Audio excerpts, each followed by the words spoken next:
Kansas City in the Midwest as we get set for this American League Central matchup between the Cleveland Indians and the Kansas City Royals in one of the prettiest ballparks in the country, Kauffman Stadium. Game 2 of this 3-game series. The Royals won last night 3-1 as we get set for the middle game of this series. And yes, it is Derby Day, and that means we have to dress appropriately. Justin Kutcher alongside Eric Karros. And Eric, a big theme this year in baseball are the young stars in the game. And while neither of these two teams have gotten off the starts maybe they wanted to, they do have some studs. For Cleveland, their shortstop, Francisco Lindor, is one of the best in the game. And for Kansas City, their first baseman, Eric Hosmer, is so much fun to watch. Well, you hit it right on the head, and that's why you've got to enjoy watching baseball. You see the young superstars taking advantage of their opportunities. Francisco Lindor has been outstanding this year, and he's added a new dimension. He's hitting for power. He's in the top 10 in home runs, slugging percentage, runs, OPS. He does it all on both sides of the ball, offensively and defensively. The other side of the field today, we get an opportunity to watch Eric Hosmer. The Hos, as he's known affectionately around Kansas City. He's swinging the bat extremely well right now. A 9-game hitting streak, hitting .441. He hit a monster home run last night against Danny Salazar. If he can get things going, it filters over to the rest of this Kansas City offense. They can get going and get back to where they want to be. As far as Kansas City is concerned, just 10-18 to open up this season. The Indians 15-13. Their lineup, Carlos Santana will lead things off in DH. Francisco Lindor bats second and plays short. Michael Brantley, what a story he is, will bat third and play left field. Edwin Encarnacion will bat cleanup and play first base. Jose Ramirez at third base bats fifth. Jason Kipnis will bat sixth and play second. Brendan Geyer in right will bat seventh. Yan Gomes will do the catching and bat eighth. And Abraham Almonte will play center field and bat ninth. And they will face Jason Vargas, who has been fantastic so far this year. Yeah, fantastic to say the least. I mean, he's been absolutely dominant, especially at home. 3-0 at home. Overall, you look at the season, he's 4-1. He's got an ERA of 1.42, and it's even lower in his starts at home. He's left-handed, and guess what? That spells trouble this year for this Cleveland Indian ball club. The Indians do not like facing lefties, just 4-8 this year against left-handers. They feature 4 switch hitters in their lineup, including Carlos Santana, who will lead things off. It is a beautiful, beautiful Saturday afternoon here in Kansas City. And we are all set for some baseball. The first pitch from Vargas is in there for a strike. At 83 miles per hour, Carlos Santana on the season, 209, a couple home runs, 16 RBIs. But you see that on-base percentage up over 300. Because this guy, no matter what, is always able to draw walks.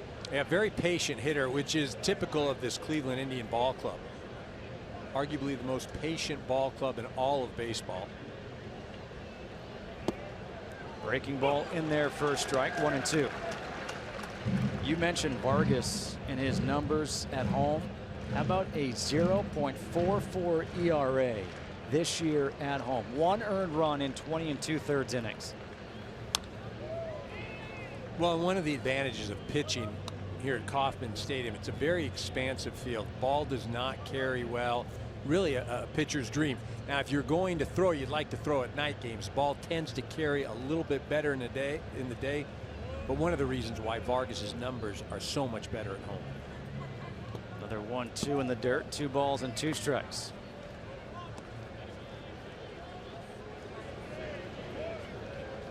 Well, overall everything is good, but when you have a .44 ERA, that really does help the overall earned run average. Yeah, that moves you from good to really, really good. 2-2 is pulled foul, stays 2-2 to Santana. You know, Santana's one of the guys where we talked about earlier the Indians having struggles against left-handed pitching. He just hasn't really been able to get it going, hitting at a 136 clip, 240 on base percentage. That's got to change. Pops it up in the infield. First base, Hosmer shielding his eyes from the sun, makes the catch. One away here in the first. Let's take a look at the defense behind Vargas. There's Salvador Perez behind the plate. We just saw Hosmer at first, Whit Merrifield at second, Alcides Escobar at short, Mike Moustakas at third. In the outfield from left to right, Alex Gordon, Lorenzo Cain, Jorge Soler making his first appearance as a member of the Kansas City Royals. Activated off the DL. He was acquired in the offseason from the Cubs in the trade for Wade Davis. And the first pitch fastball is in there for a strike to Francisco Lindor. Another switch hitter, hitting .291, 7 home runs, 17 RBIs. Lindor, one of the few switch hitters who actually his splits aren't too drastic. He pulls one foul down at third baseline. You see those numbers, and you're going, okay, you know what? Right-handed, he's hitting .311, lefty .277. Better power numbers from the left side right now, but more opportunities also from the left side. In the air, left field, Gordon going back. He's got room in front of the warning track, makes the catch, and there are 2 away here in the first. The umpires for today's game: Pat Hoberg behind the plate, Rob Drake at first, Tony Randazzo at second, and the crew chief Jerry Davis at third. Jerry, one of the better umpires in the league, is the crew chief. Been around forever. Still doing a great job. 2 outs now for Michael Brantley, the left fielder who missed essentially all of last year. Shoulder issues, the right shoulder. Takes the first pitch for a strike on the outside corner. Well, and you think about it, this team took the world champion Cubs all the way to Game 7. No Michael Brantley, arguably the best player on this team. Get an argument about with Lindor, but he wasn't even with this club last year. Swing and a miss, no balls and 2 strikes. Well, Vargas not messing around at all, going right after the hitters. First pitch strikes on all 3 batters. Lindor, 3 strikes. Brantley, first 2 pitches strikes. The 0-2 from Vargas. Breaking ball, a spoiled foul, stays no balls and 2 strikes. And Michael Brantley, since 2014, again missing almost all of last year, but he's right up there with the tops in baseball for batting average. And again, they did that without him last year. Takes the pitch up high, 1 ball and 2 strikes. Well, you think about it, not only without him, but with some of their core pitchers and that starting staff, Carlos Carrasco and Danny Salazar. There you see it, Tito Francona, Terry. Fouled away. Does a nice job. I mean, the way he runs the clubhouse, gets everybody to pull on the same side of the rope. You know the success that he had in Boston, and you know what he's done here in Cleveland. Built something that looks sustainable. 1-2, Brantley in the air to left field. Gordon says, I got it. He does. And it's the 1-2-3 inning for Vargas here in the first. The Royals coming up. No score.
Merrifield will lead things off here for the Royals against Josh Tomlin, who works very, very quickly for the Indians. And first pitch swings and fouls it down the third baseline, and that's a good thing for us because with that foul ball, we could actually tell you what the lineup is for the Royals. Well, Merrifield will lead things off. Mike Moustakas will bat second. Lorenzo Cain in the 3-hole. Eric Hosmer, last night's hitting hero, bats cleanup. Salvador Perez will bat fifth. Alex Gordon will bat sixth. The bottom third of the order, Jorge Soler, Brandon Moss, and Alcides Escobar. Thank you very much, Whit Merrifield.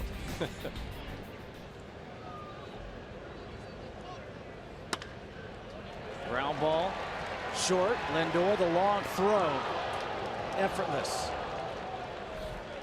He made that play from the outfield grass, and that is a long throw, and that wasn't a struggle at all.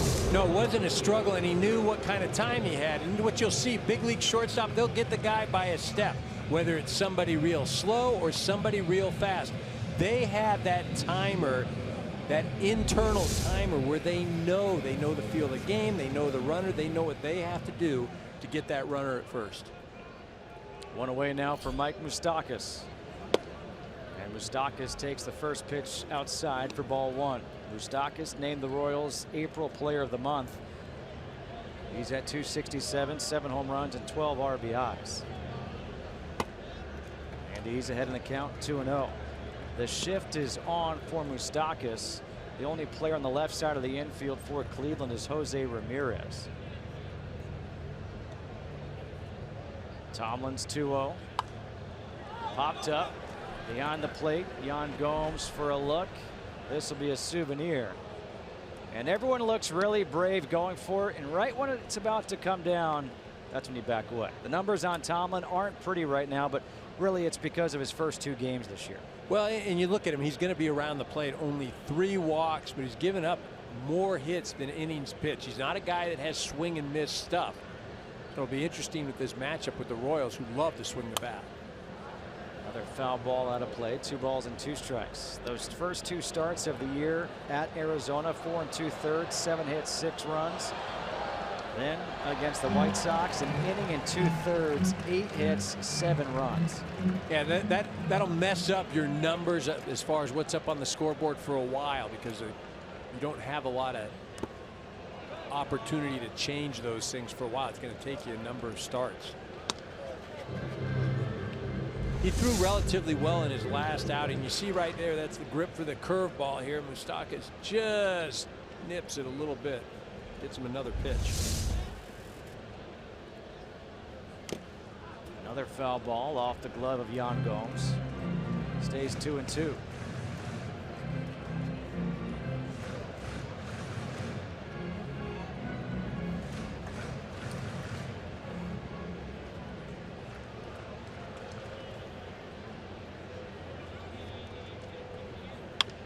Breaking ball hit back to Tomlin. He'll make the play. 2 away here in the first. Well, the defense behind Tomlin. There's Francisco Lindor at short.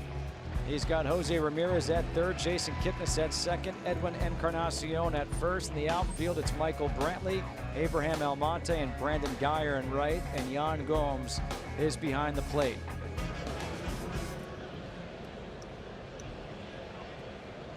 Here is Lorenzo Cain, the center fielder for the Royals. First pitch in the air, center field.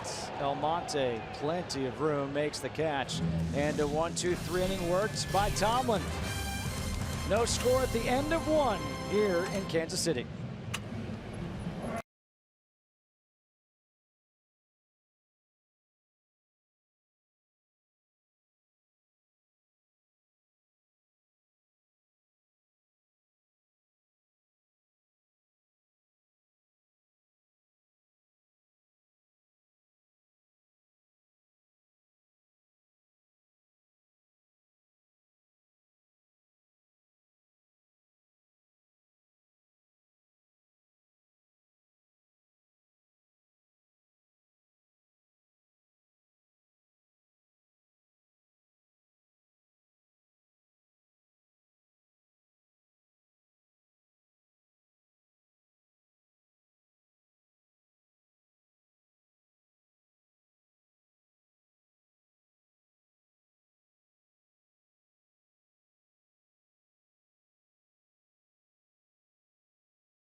Edwin Encarnacion will lead things off here against Jason Vargas. Scoreless game. First pitch, Encarnacion, a big swing and a miss. Encarnacion with his 5th home run of the season last night at 210, also 11 RBIs. He was the big free agent signing in the offseason for Cleveland. Kind of fell into their laps. People thought he was going to get huge money. Not to say he didn't get big money. It's big money. But people thought maybe 25, close to 30 a year. With the Blue Jays last year, 42 home runs, 127 RBIs. Well, he got a hold of one last night, hit a home run. You know, but we talk about the futility of this Indians offense against left-handed pitching. Encarnacion has really struggled. Doesn't have one extra base hit against left-handers. 176 slugging so far this year. And he works a walk to lead off the second. Speaking of the home run, this was last night. Breaking ball, he didn't miss it. No, he crushed that, and then later in the game off Herrera, he hit a double to the right field wall.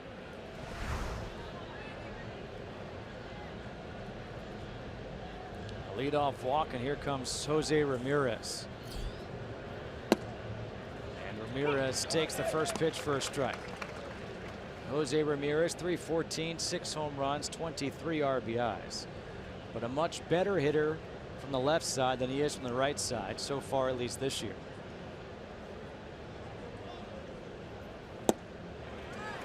And he's behind in the count, 0-2. I mean, look at the difference.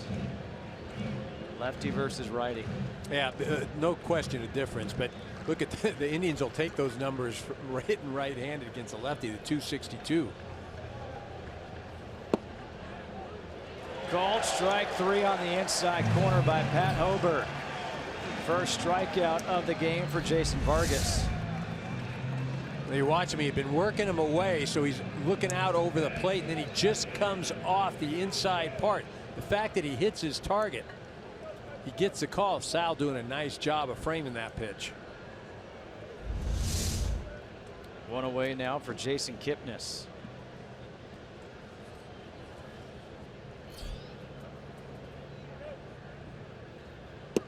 Kipnis takes the first pitch, breaking ball for a strike.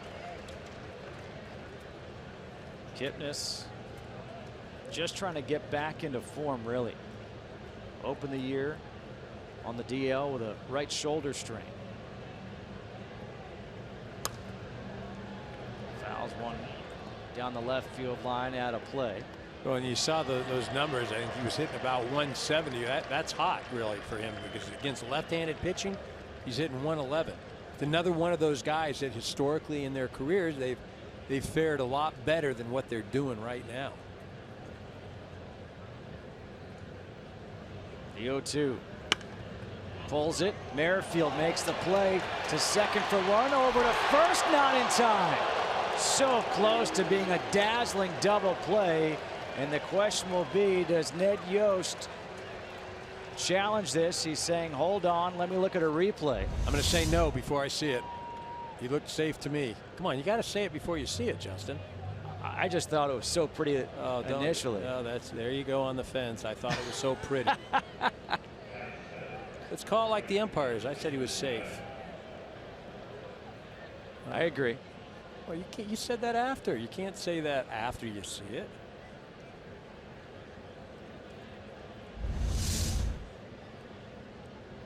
You know, you're the analyst. You have time to do that. I'm worried about everything else going on right here. Well, tell us who's hitting. Right now, it's Brandon Guyer. And guess what? Brendan Guyer gets hit with a pitch yet again. He led Major League Baseball last year getting hit with pitches with 31, and he gets hit again.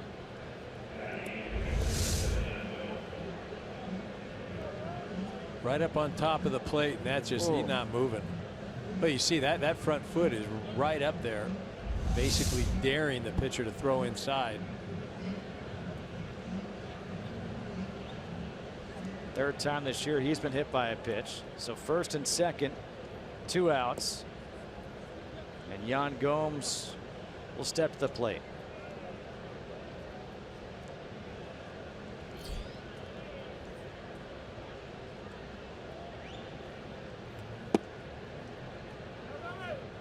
Just missing for ball one. Gomes, 224, a home run, and 2 RBIs.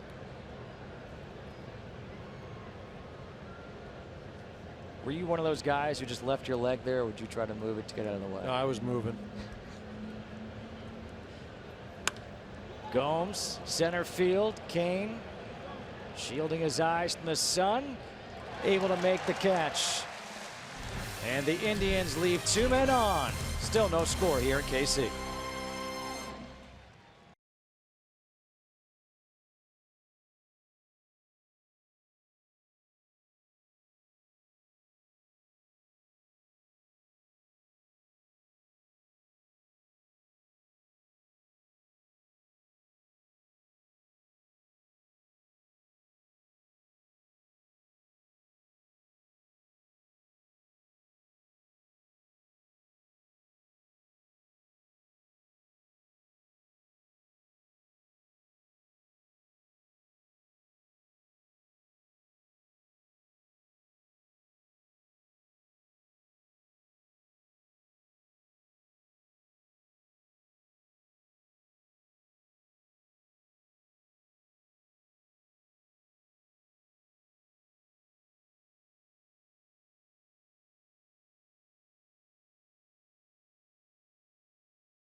Sponsored by the LG G6, the big screen that fits in your hands. And by Cialis.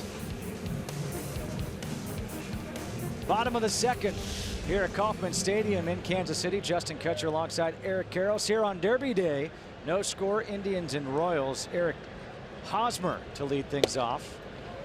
And he takes the first pitch for a strike from Josh Tomlin. Hosmer up to 271 with 3 home runs and 12 RBIs. One of those home runs, a mammoth blast, came last night. Breaking ball drops in for strike 2. Yeah, that was last night's home run off of Danny Salazar. We were sitting watching that thing, and I just about fell out of my chair. You know what, though? It seems like home runs this year, I mean, if you don't hit at 450, I mean, everybody's crushing. Just reaching for one here down the left field line, and it's foul. This was the home run last night, and you wonder, did he get all of it? I mean, where this thing landed too. I'm looking like in the where the fans are, where the thing, and it's like, no, it's at the top of your picture, way back. Jeez. A 9-game hitting streak for Hosmer.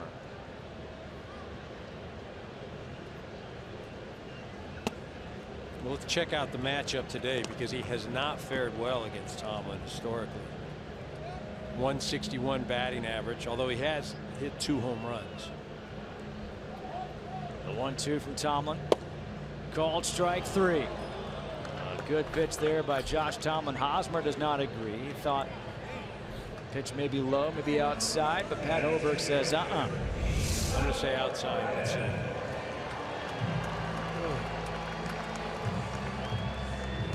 That's a nasty pitch. You know, he'd thrown a pitch earlier in the count that was called the strike. Again, that's the type of guy behind the plate in Hoburg that Tomlin is going to use to his advantage. Salvador Perez takes the first pitch, curveball for a ball. Salvia, as they call him here in Kansas City, hitting .242 with 6 home runs and 15 RBIs. Now he's been very comfortable against Tomlin. .552. That's pretty good. That's beyond being comfortable. That's just. That average just went up. A 1-out single for Perez.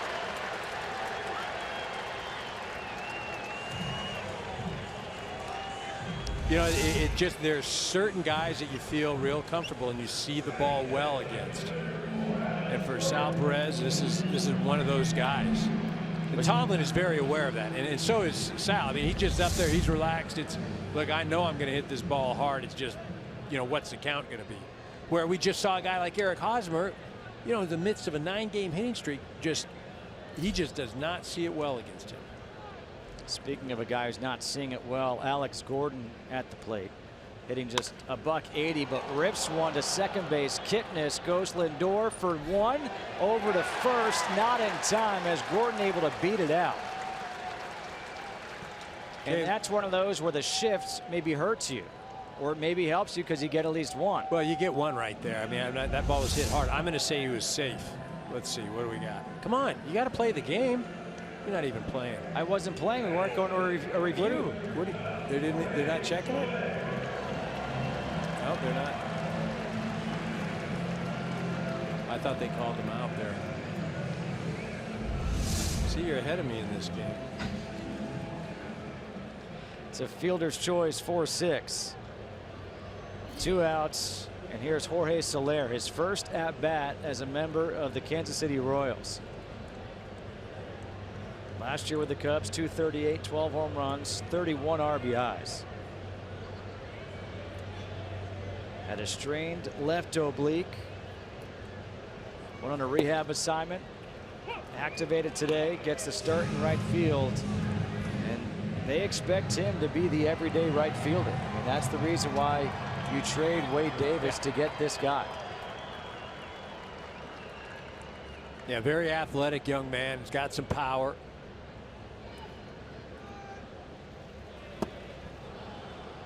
It just wasn't really going to have an opportunity to play every day in Chicago. Here you feel like he's going to be run out there. Maybe he can get some sort of consistency going. Again, a physical specimen.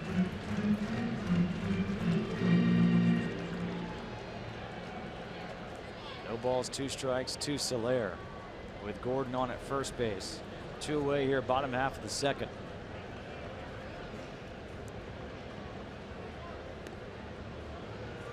Alex Gordon on the season is 0 for 1 in stolen bases.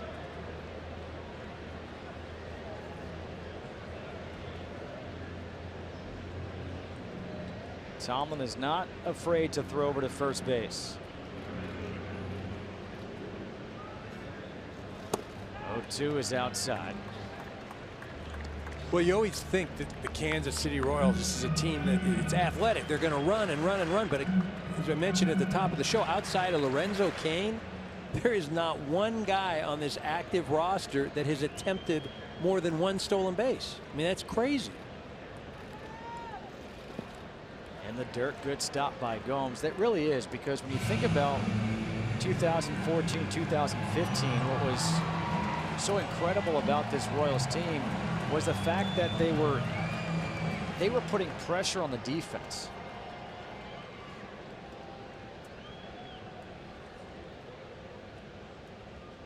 Stealing bases, taking the extra base.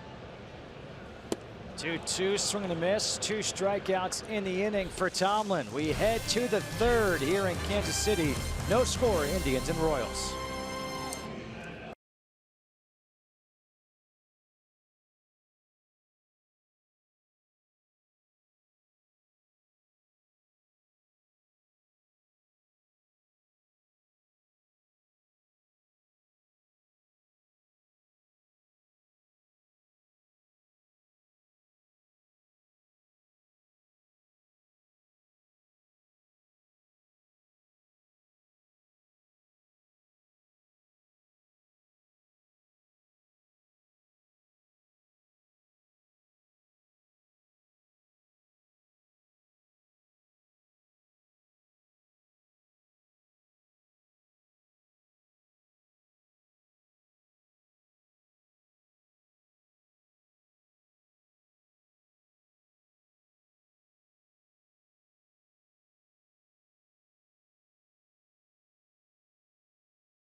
1-2 in the order for the Indians. Abraham Almonte, Carlos Santana, Francisco Lindor against Jason Vargas. And the first pitch is in there for a strike to Almonte. Another switch hitter, the fourth switch hitter in the lineup for the Indians. And Almonte hitting .254, a home run, 6 RBIs. And he pulls that slow breaking ball foul. And talk about splits, and splits you don't want to see. Here you go. 294 lefty, 125 righty. It's not good. One of the many, again, it's one of those things where these guys, these right-handed hitters, or these switch hitters that hit from the right side, they just have not got going against the left-handed pitching this year. And that's why Cleveland has struggled. Much like teams now are lining up left-handers when Cleveland comes to town. They'll face Duffy tomorrow, left-hander. But it's much like over the National League. You've got the Los Angeles Dodgers, where teams try to get their left-handers to go against these ball clubs.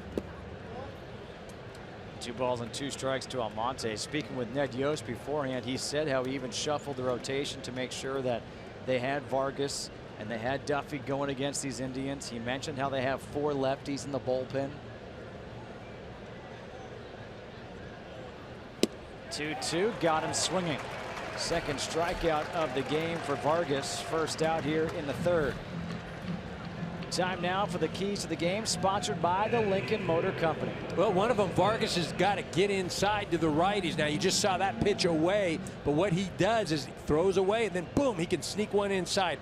Neither team has hit well with runners in scoring position. The Indians at a 212 clip, the Royals 189. We already saw the Indians had an opportunity earlier, did not capitalize.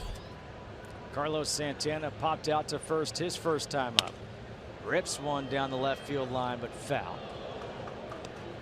0-1.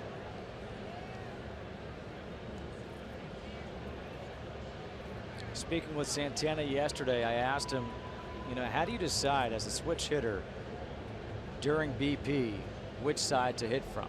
He said, I get 5 rounds of BP. I alternate, and if I'm facing a lefty, I'll go 1 extra round righty. If I'm facing a righty, I go 1 extra round lefty. And then he said sometimes it goes by feel. If I know I'm struggling with one side, I'll take an extra turn on the side I'm struggling with. If that's the case, you'd think you'd be taking more sides with the right one. Well, when you think about it, just a normal hitter, the amount of time you spend trying to perfect one side, well, theoretically, you've got to double that, right? If you hit from both sides, it's amazing what these guys can do. 2 balls and 2 strikes, and then on top of that, as a switch hitter, you're never facing, as a righty, you're never facing a righty. Well, that's why you're switching. Right, that's why you want to switch hit. But as BP goes, you're not always facing that opposite pitcher. And now Santana, a little flare to left field, drops in for a base hit.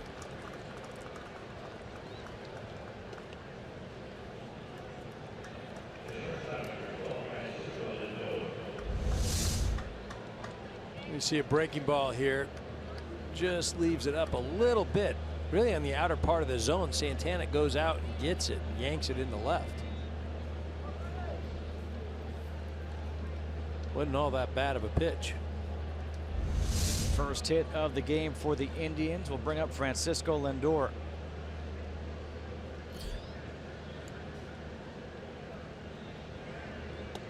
With all the great young shortstops in the game, if you had to choose one right now, who is it?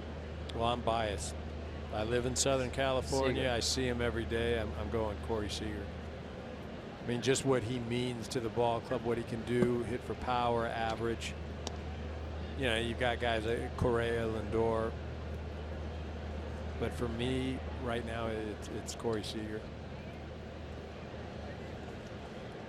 1 ball, no strikes. Here to Lindor. And their first strike, 1-1.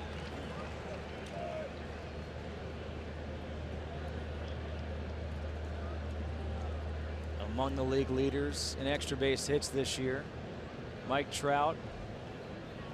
That guy is just incredible. 1 and 2. You've been around the game for a long time. Mike Trout, where is he among the best you've ever seen? Well, the scary part about it, he's so great that you just almost take him for granted. Like, you just go, oh yeah, that's Mike Trout, and the numbers that he puts up. I mean, you look at what he's done his first 4 or 5 years, and they're really not comparable to anybody. I mean, where he's finished in the MVP voting, and you know the way we measure players nowadays. I mean, he's at the top of the list. Lindor chases, and he goes down swinging. Strikeout number 3 for Vargas. Out number 2.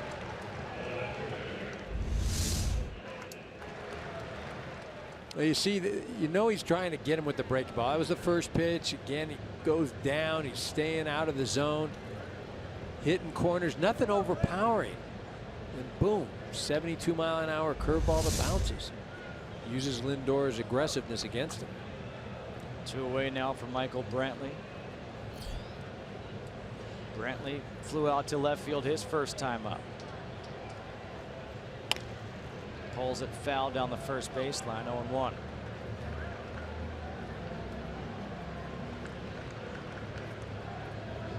You see Vargas getting in there right away. He's ahead in the count. Now look for him to expand, go something soft, probably outside the zone.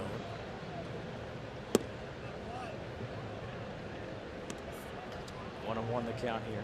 You know, we haven't seen a lot of good swings by Indians hitters so far.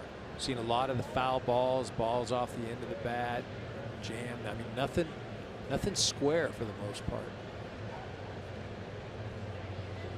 The 1-1 from Vargas. Missing down low. 2-1 now to Brantley.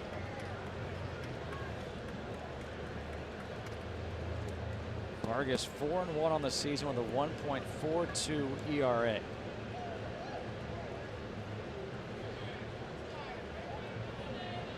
He is undefeated in his last 9 home starts. And this is pulled past the diving Hosmer into right field. Stopping at second base is Santana. So it's first and second, 2 outs here for Cleveland. And Edwin Encarnacion coming up.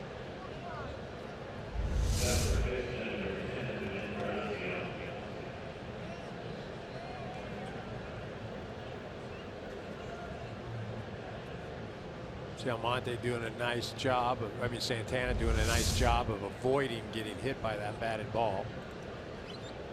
All right, here we go. Indians with runners in scoring position, second time here. This is the reason why you go out and you sign a guy like Edwin Encarnacion. RBI situation. Takes the first pitch for a ball. He walked his first time up.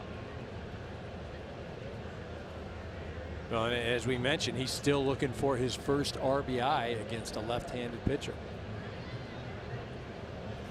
He was part of that just ridiculous Toronto offense. Lineup. Bautista. Tulowitzki. I mean, you go up and down that lineup. Donaldson. It was like, what do you do? Who do you pitch to? 1-1 breaking ball misses outside. 2 balls and a strike.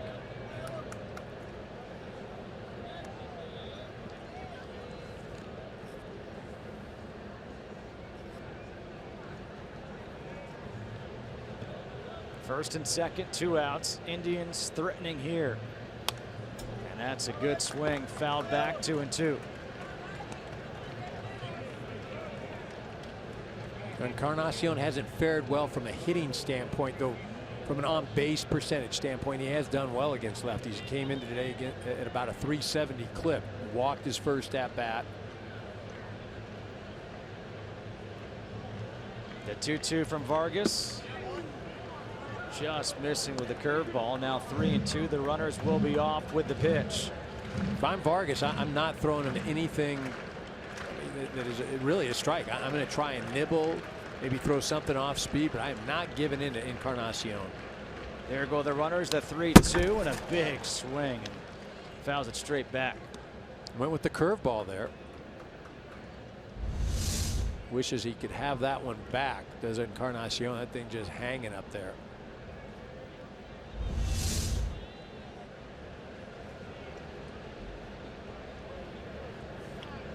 Another 3-2.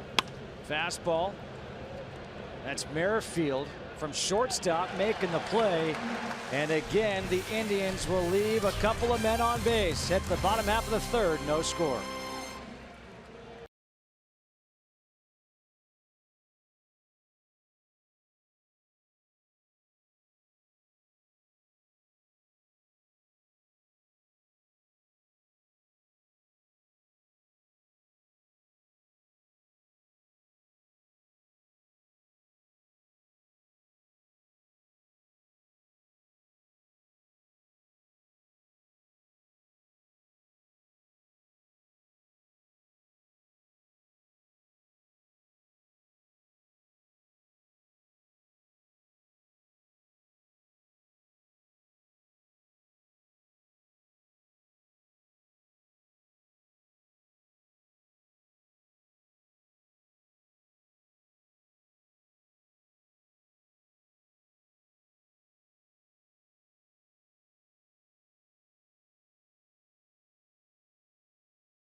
At Kauffman Stadium, there is Ian Kennedy, placed on the DL just the other day. Jason Hamill next to him, the starting pitcher in last night's game for the Royals, pitched really well. And the first pitch here to Brandon Moss is taken for a strike. Nate Carnes, the third member of that trio right there. Moss right into the shifts. There's Kipnis from the outfield grass, one away. MLB.TV Premium, the #1 live streaming sports service, is back and better than ever. Watch every out-of-market game live at home, in the office, or on the go for just $19.99. Visit MLB.TV for details. And I can tell you right now, I absolutely love that. Oh, you're not lying. Catch the game anywhere on your mobile devices as well. Love it. Alcides Escobar steps in, takes the first pitch for a strike. Escobar on the season, 192, no home runs, 5 RBIs. How about this? Alcides Escobar is making his 200th consecutive start today. Little pop up. We'll head towards the seats. And he's behind the How many starts did you say? 200. Yeah. And guess what? That leads the major leagues. So, you know, that's one of the things, though, again, when a guy's struggling offensively and maybe needs a little break, you know, that's, you know, why do you keep running him out there? I mean, you look at the on-base percentage here, a little above 220. Ground ball, second base. Kipnis again. 2 up, 2 down. I mean, I understand you want to work through things and, you know, you keep giving guys opportunities, but there is something to be said about, you know, letting the guy breathe, you know, take a day or two, let him slow the game down. You know, it's interesting just with the offensive struggles that the Royals have had as of late. You know, that really hasn't been an option. Or it's been an option, but it hasn't been used. Whit Merrifield takes the first pitch, curveball for a strike. Merrifield grounded out to shortstop his first time up. But it's funny, I'm thinking 200 consecutive starts leads all players. How times have changed. Line drive caught at third base by Jose Ramirez, and we are through 3 here in Kansas City. Still no score.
Ramirez will lead things off against Jason Vargas. Scoreless game. And the first pitch, Ramirez fouls it back out of play. Ramirez struck out looking in the second. One of 3 strikeout victims thus far for Jason Vargas. Well, and he's setting him up the same way. His last at bat, he went outside, and then froze him on a pitch that was really, it was off the plate inside, but Vargas got the strike 3 call. We'll see if he repeats his same thing he did the first AB. Breaking ball hit to right field for a base hit. So this time it's Jose Ramirez who wins the battle. Nice job there by Ramirez. Vargas tried to change him up a little bit, didn't go in as he did his first time. Throws an off-speed pitch here, a little curveball out over the plate. Ramirez just shoots it to right. Really a nice job. Good adjustment. If you're hitting right there, you're probably thinking, God, he's going to come inside again just like he did last time, but Ramirez didn't bite. A leadoff single. Now Jason Kipnis steps in. And Kipnis takes the first pitch for a ball. Grounded into a fielder's choice his first time up. The Chicago kid got to play in the World Series at Wrigley Field last year against the Cubs. Hit a home run at Wrigley Field.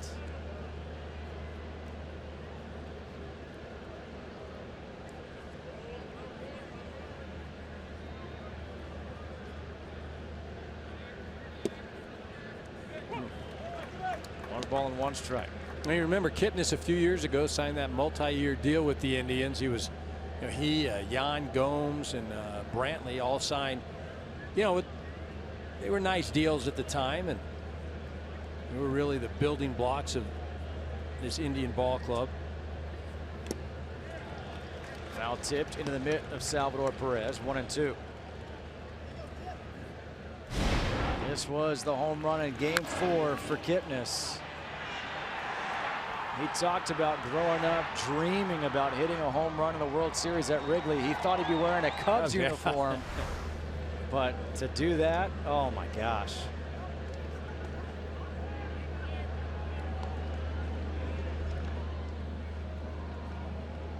That to me is one of the coolest things, when you almost get to live out. All these guys grow up dreaming of becoming big league baseball players.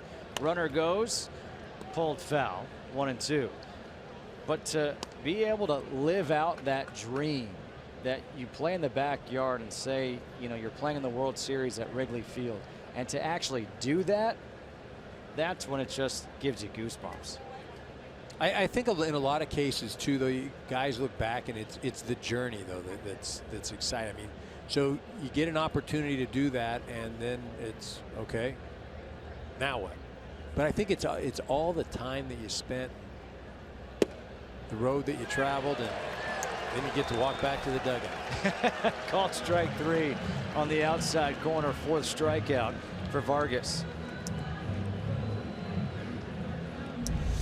One of the things that Vargas does so well, doesn't leave anything out over the middle of the plate. I mean, he's working off the plate inside. He's working off the plate outside. And if you can consistently do that, the umpire is going to widen that zone. I mean, he really, Ned Yost telling us before the game when I asked him, what's the difference? And he's hitting his spots. Well, yeah, no kidding, he's hitting his spots. Really? I mean, can I get a little more than that, right? But he's hitting his spots. I mean, Ned's exactly right on. I mean, it's as simple as that. Ned Yost right there done a great job here in Kansas City. Brandon Guyer was hit by a pitch his first time up. So what was it for you? You mentioned the journey. What about for you? I mean, so for me, really, it was just getting to the big leagues. I mean, that was I remember as a pinch runner, that's my first appearance against the Chicago Cubs. But the point is, it was like, okay, that's great. Runner goes. They've got him picked off. The throw down, and there he is. 1, 3, 4. Ramirez is caught stealing. Eric Hosmer doing a nice job right here. You watch him as a first baseman. Watch him. Catches it, makes a good throw, chest high.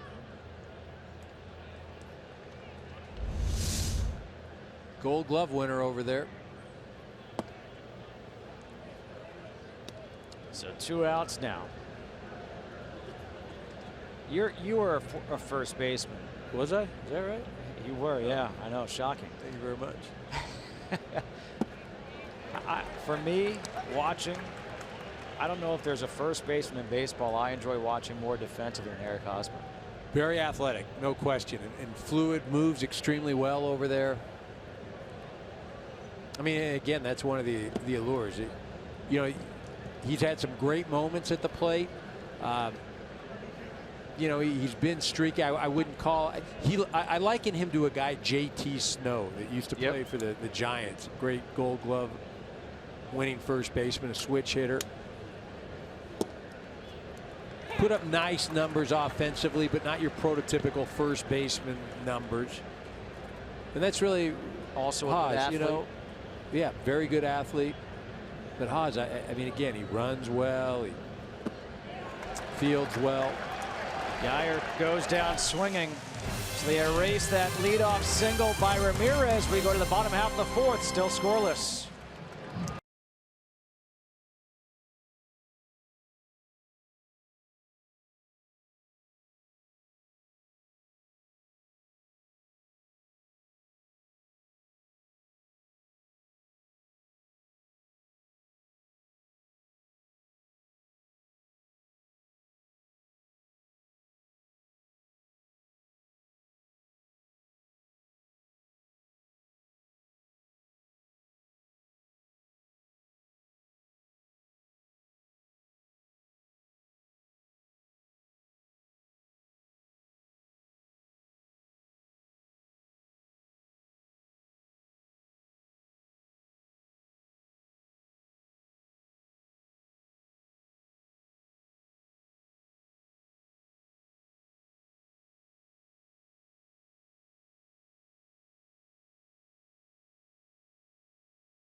Kids out, why not? No score here as we go to the bottom half of the fourth inning. Mike Moustakas will lead things off against Josh Tomlin. And the first pitch in there for a strike. 0-1. Moustakas, his first time up, grounded back to Tomlin. He's 0 for 1. Fouls it straight back. Behind in the count, 0-2. 33 pitches thus far for Josh Tomlin.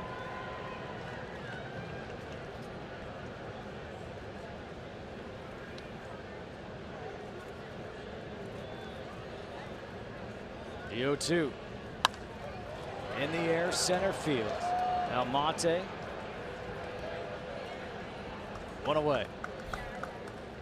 Well, weeknights here on FS1 after all the action on the diamond. The best team of analysts in baseball and get you caught up on a full night of action around the big leagues on MLB Whip Around. Weeknights at 11 Eastern on FS1 or watch it live on Fox Sports Go. That great team of analysts include the guy to my right and Eric Karros. That's a great show on at 8 o'clock West Coast time, 11 o'clock East Coast time. You got Kevin Burkhardt, Chris Myers, Mike Hill hosting those things, and You just got guys running in and out of there, all different types of personalities. Man. I watched last night's show, and it was KB hosting. Yeah. With Nick Swisher and Mark Sweeney as Lorenzo Cain swings at that breaking ball. And it was I think it was the 39th anniversary of Pete Rose's 3,000th hit. And they got Pete Rose on the phone. It was absolutely hilarious. Big swing and a miss, 1 ball and 2 strikes. I was in my hotel room laughing out loud. That's how good it was. Yeah, no, Pete has some comments that you say, wow, did he really just say that? Ripped down the third baseline. Fair ball for Cain. He's heading to second. He will stop there with a 1-out double.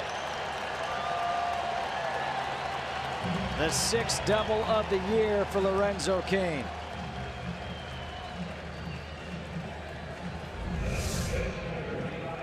Well, Tomlin trying to go inside. He leaves this thing out over the plate. Doesn't get it in as far as he wants. Lorenzo does a nice job of pulling his hands inside and shoots that ball down the third base line. Easy double for Lorenzo. First time today the Royals have had a runner in scoring position, and that brings up Eric Hosmer, who struck out looking his first time up. Tomlin stayed away from Hosmer in his last at bat. Hosmer fouls the first pitch back, 0-1. And you see the Indian Ball Club playing with the shift. Really, that whole left side of the infield wide open.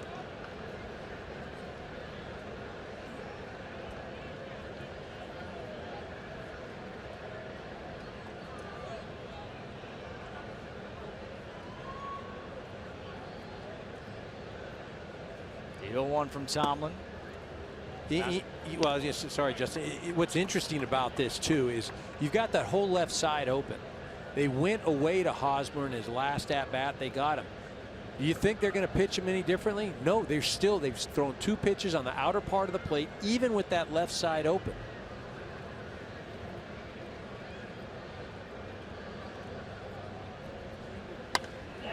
Rips this to the gap in right center. Cain will score easily.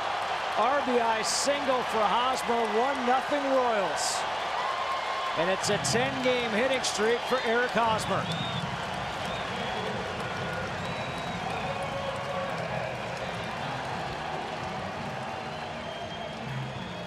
See, they try to get cute. They're going to try and go inside. Left this ball a little bit out over the plate, but still they went away from trying to go on the outer part of the plate. You see, I think he was trying to cut that ball, and it didn't. He didn't get on the side of it, get on top of it enough. That ball leaked out over the plate. Again, they had success going away.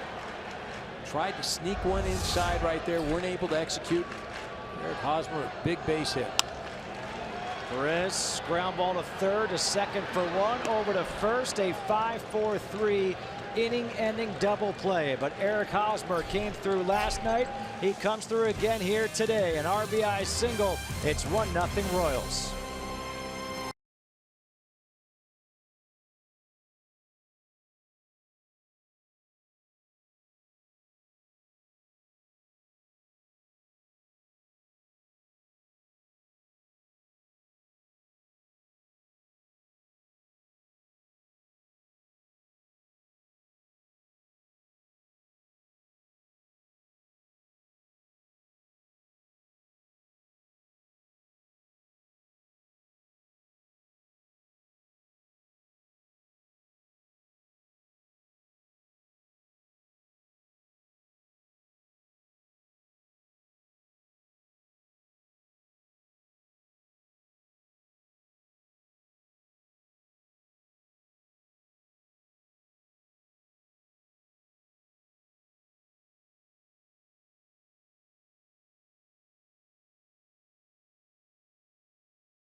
sponsored by AstraZeneca. If you can't afford your medications, AstraZeneca may be able to help. And by the Lincoln Continental. We are back here at beautiful Kauffman Stadium in Kansas City. Eric Hosmer has given the Royals a 1-0 lead as we move to the top of the 5th inning. Yan Gomes, Abraham Almonte, Carlos Santana to face Jason Vargas. Gomes flew out to center his first time up and takes the fastball up high for ball 1. You know, one thing I love about this pitching matchup here today, both guys are working fast, both guys are around the plate, but neither are overpowering by any stretch of the imagination. No, they're pitching, right? I mean, again, we are so caught up in velocity and how hard is somebody going to throw and overpowering this and that. But you talk to anybody that has pitched or anybody that really has a true understanding of pitching, and they'll talk about the most important thing, location. Second, movement. And third, that's when you get to velocity. This is pitching today, at least up to this point. A 2-1. Breaking ball in there for a strike. 2 balls and 2 strikes.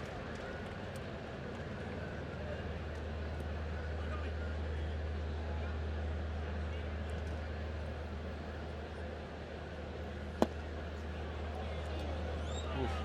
Just missing. Count's gone full here to Yan Gomes. That's an excellent pitch by Jason Vargas right there. And again, as well as he's executed his pitches today, you'd think he'd probably get that. Tries to go right back there. Instead, it's a leadoff walk. That's the second walk of the game issued by Vargas. He's also hit a batter.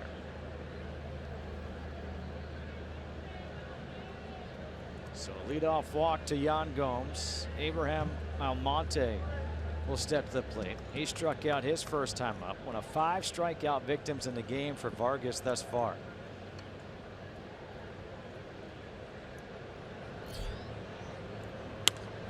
Almonte, first pitch swinging, pops one up, shallow right, going out as Merrifield makes the catch for the first out. You know, you look at Abraham Almonte and you think about changes from last year's Indians team that made the World Series and this year's team. There's no Rajay Davis. That's a big loss. There's no Mike Napoli. Big loss. And those guys aren't just big losses in the lineup. They're big losses in the clubhouse. Well, and we talked to Terry Francona prior to the game, and he acknowledged that. He said, look, you're not going to replace either one of those guys. You know, especially a guy like Napoli, who had such a presence inside the clubhouse. You know, what he meant to this ball club off the field. Santana rips it foul.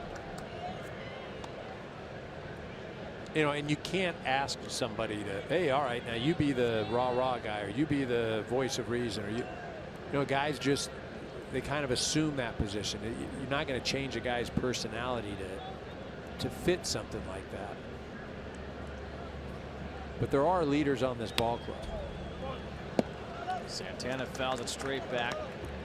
Behind the count 0-2. He singled his last time up, 1 for 2 on the day.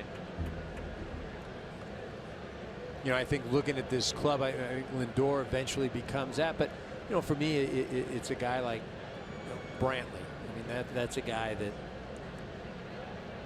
has a presence, very mature. Hosmer going over for a look, just out of his reach into the Royals dugout.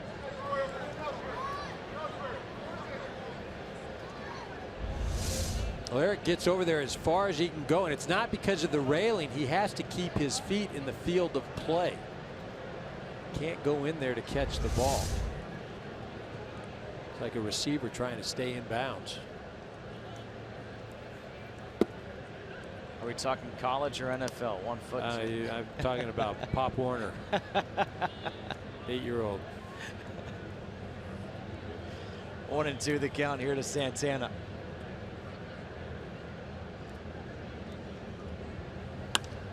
Santana to center field. Lorenzo Cain, who always gets a good jump on the ball, gets to that one, and going back to first is Gomes. 2 away here in the 5th. Francisco Lindor, an exciting young player for this Indians team. Does a little bit of everything. I mean, known for his defense, swinging the bat better this year. If anything, adding a little bit more power, and that could be scary because if he starts driving the ball out of the ballpark already with what else he does on the field, be one of the top players in the game. Lindor first pitch swinging. Hosmer in foul territory. Hosmer reaching back and makes the play. A leadoff walk, it doesn't matter. Indians still can't get on the board. They trail 1-0.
Royals lead. Josh Tomlin, through 4 innings, has thrown 42 pitches.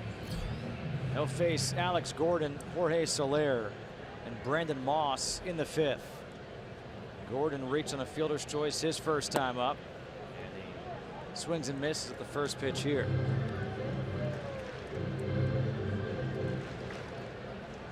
Alex Gordon, he's one of those head scratchers, trying to figure out what has happened to him the last year and a month or so. Well, Ned Yost will tell you it's not because he's not working. The guy's in the cage all the time, trying to get better, working on his game, but there is something to be said about clearing your head, taking some time off, just getting a break. Grounds out to Ramirez for the first out. For the most part, a player is never going to ask for that. Never. And most times a player will fight it. But that's where, you know, whether you're the head coach or the manager or the front office, it's, hey, look, we're not giving up on you. And it's not that we don't have any confidence in you, but just take a breather, watch the game, slow it down, take a few days. You know, and when that's done, the manager, it has to be, you're not playing for the next 2 or 3 days. And that happened last year in Pittsburgh. Well, there's a difference, though. When you say you're not playing 2 or 3 days, that means you're not playing 2 or 3 days. It doesn't mean, oh, you're not playing. Oh, hey, by the way, grab a bat in the 9th inning and go face the closer with the game on the line. Because then that does nothing. That's completely a mental you-know-what. And so, again, like, what do you have to lose? Sacrifice 2 or 3 games for the good of the season. Soler behind in the count 1-2, but last year Clint Hurdle did that with Andrew McCutchen because McCutchen was struggling really for the first time in what I can remember, and he sat him for a series. Soler skies one to left center field. Almonte calls for it. 2 away here in the 5th. Well, tonight on Fox, the New York Yankees take on the defending world champion Chicago Cubs starting at 7 p.m. Eastern on Fox. And if Game 2 is as good as the opener of the series was yesterday, oh boy, that's going to be fun. Yeah, I can't wait to watch that game. Ought to be exciting. I remember having an opportunity to play in that series many years ago. It was the first time the Yankees had visited Wrigley Field at the time since Babe Ruth had called his shot. So it's fun. The atmosphere is going to be great. You know what's even better is that, you know, the rate that this game is going, we'll be able to get back, settle down, watch it. We'll probably get to watch the post-game show. KB, Alex, and Nick Swisher, they'll post-game for this, and then pre-game. Man, this thing keeps moving. They're going to have a lot of time in front of that camera. Man, I envy those guys. No balls and 2 strikes. The count to Brandon Moss. Was that 2003 when the Yankees went to Wrigley? They did. And that was the first time, like I said, since Babe Ruth. Brandon Moss swings at the curveball. A 1-2-3 inning for Tomlin. We're through 5 already. That's right. 1-0 Royals.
It is the top of the 6th inning.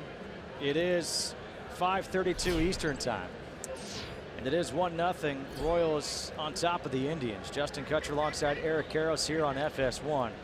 3-4-5 in the order for the Indians. Michael Brantley leading off against Jason Vargas, who starts him off with a ball up high. Brantley singled his last time up, is also flown out to left field.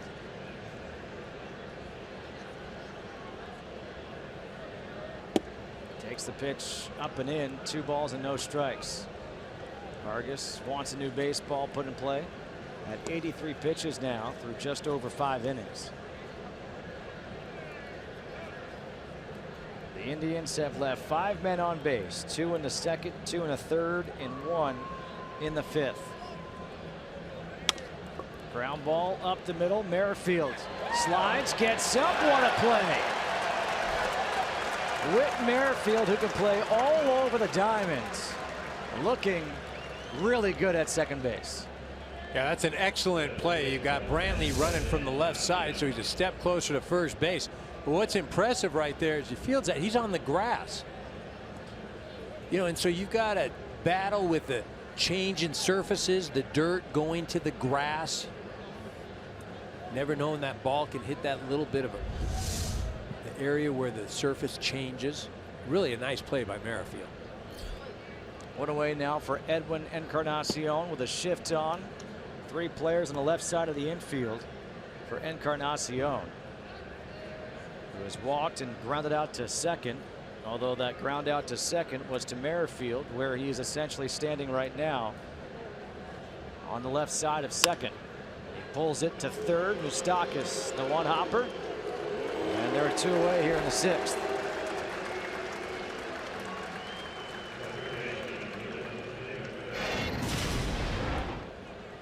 Well, Jason Vargas doing exactly what Ned Yost just said before the game. He hits his spots, not leaving anything over the middle part of the plate. He's making the Indians hitter expand the strike zone, staying outside, inside, dropping the off speed. I mean, you look at that pitch right there. As a hitter, you're not going to offer at it. It's a strike, but until you get two strikes, you go, I don't really want to go after that pitch.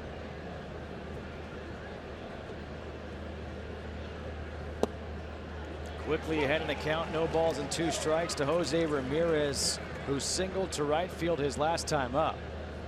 They went away last time with two strikes. The first time he came inside and froze him. Perez sets up outside. Did he go? The appeal to first base? Yes, he did, says Rob Drake. And a 1-2-3 sixth inning for Jason Vargas. What a pitching matchup we have here in Kansas City. 1-0. KC on top.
Those fountains, you know, you're at Kauffman Stadium. One of my favorite aspects of coming here to Kansas City. When they renovated this ballpark, they did such a great job with it. Alcides Escobar takes the first pitch low and outside for ball one. He grounded out to second base. Growing up, watching games here at Kauffman Stadium on TV, I always remembered the fountains. When they renovated it to make it look as pretty as they did. What a job. That really is a beautiful stadium. One of the nicer parks in the game. I like PNC, Pittsburgh. I like San Francisco as well. Safeco. Is that what it is? No, 18 to yeah, San Francisco. I like Safeco in Seattle. Yeah.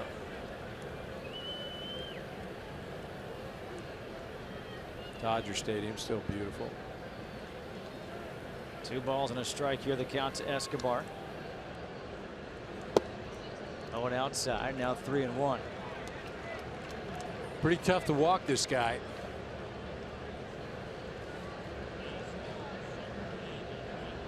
He does have 3 walks on the year. That's 3 more than I thought he had. He's up there to swing. 3 balls and 2 strikes. Again, that's what's made this team successful. I shouldn't say it's what they've been doing it the last few years, and they've been successful. But they just get up there, they swing the bat, they're going to put the ball in play, and they're going to use their athleticism to beat you. Timeout asked for by Escobar. Both teams with 3 hits on the day. The Royals leading 1-0 on the RBI single by Hosmer. In the air, right center. Almonte going over. He's there, 1 away. Well, the game summary is pretty easy for you. A lot of zeros. It's the Eric Hosmer RBI single that extended his hitting streak to now 10 games. But how about this? Tomlin has thrown 58 pitches through 5 1/3 innings. Talk about being efficient. Well, we talked about the starting pitching, that that's something that the Indians they're not where they want to be yet. But Tomlin has thrown unbelievably well today. He tried to get tricky against Hosmer, go inside on a pitch. Hosmer got him, but he's been efficient, allowed only 1 run. It's just, where's the offense been for the Indians? 1 ball, 1 strike to Merrifield, who's played a beautiful second base here today. He's 0 for 2. A line out to third his last time up, and a ground out to short.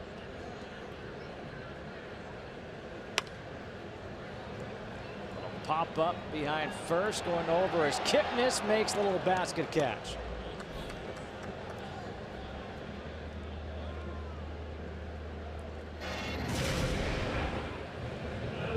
But we talk about Josh Tomlin, and he's doing the same thing Vargas did as far as he's staying away from the middle of the plate. He's working both sides.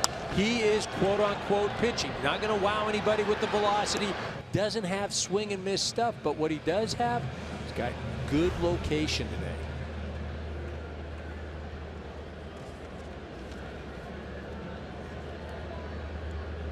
Stockis takes the first pitch curveball outside for ball 1. Stockis 0 for 2. A ground out and a fly out.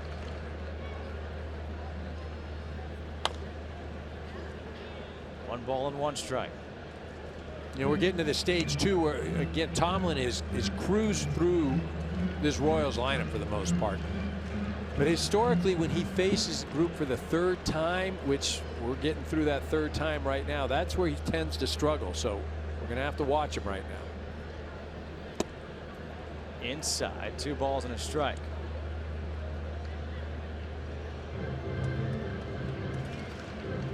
This is the career numbers for Josh Tomlin. The 3rd time through the order, it jumps up to 295 opposing batting average. Able to get the call in the outside corner, now 2-2. Trying to get through 6 innings, giving up 1 run. You can't ask much more than that. Breaking ball in the air, right field. Geyer looking into the sun, able to make the catch. And Tomlin has worked through 6, giving up just 1, but he trails 1-0.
In the bullpen for the Royals, it is Matt Strahm. Yet another left-hander warming up. But Jason Kipnis will face Vargas leading off here in the 7th. And Vargas just threw his 90th pitch. It was a ball. 1-0. Kipnis is 0 for 2, has reached on a fielder's choice, struck out looking his last time up. Vargas with 6 strikeouts on the day. And he's even the count at 1-1. Well, you'd have to believe that if Ned Yost can get Vargas through this inning, then goes to Soria and then Herrera, just like they did last night. Pulled first base. That is a fair ball. And Kipnis hustling, able to beat Vargas to the bag. I think everybody thought that was going to be a foul ball. And the first base umpire, Rob Drake, said, fair.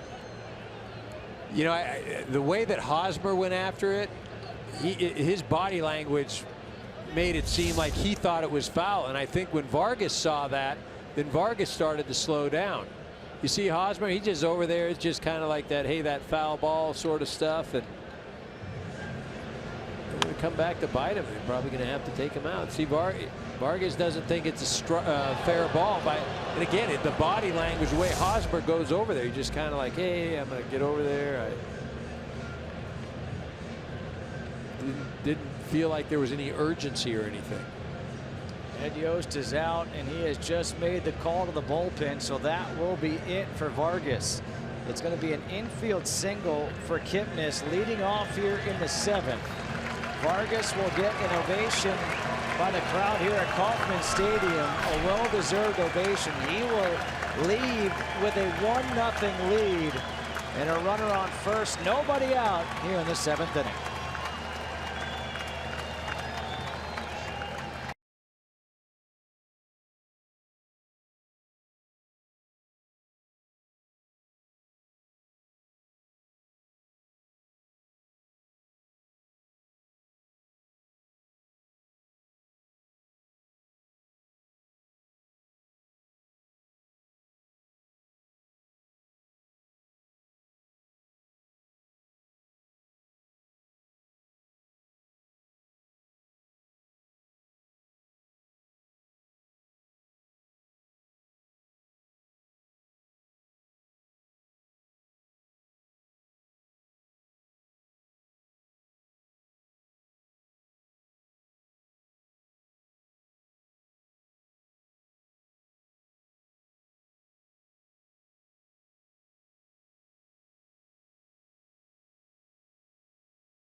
Kansas City, the new pitcher on the hill for the Royals is a left-hander, Matt Strahm. His last 5 outings since being recalled, he's been good.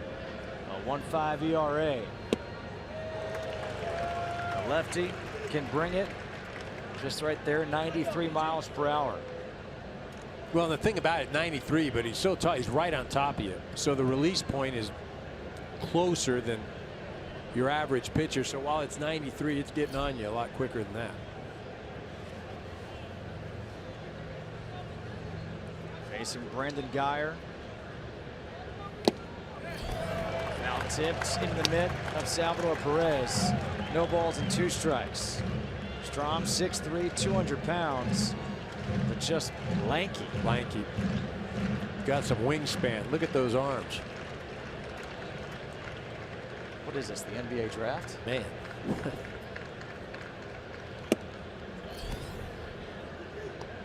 1-2 the count to Geyer. Struck out his last time up, has also been hit by a pitch. Right now, just trying to get that runner into scoring position. Jason Kipnis with a gift infield single leading off the inning.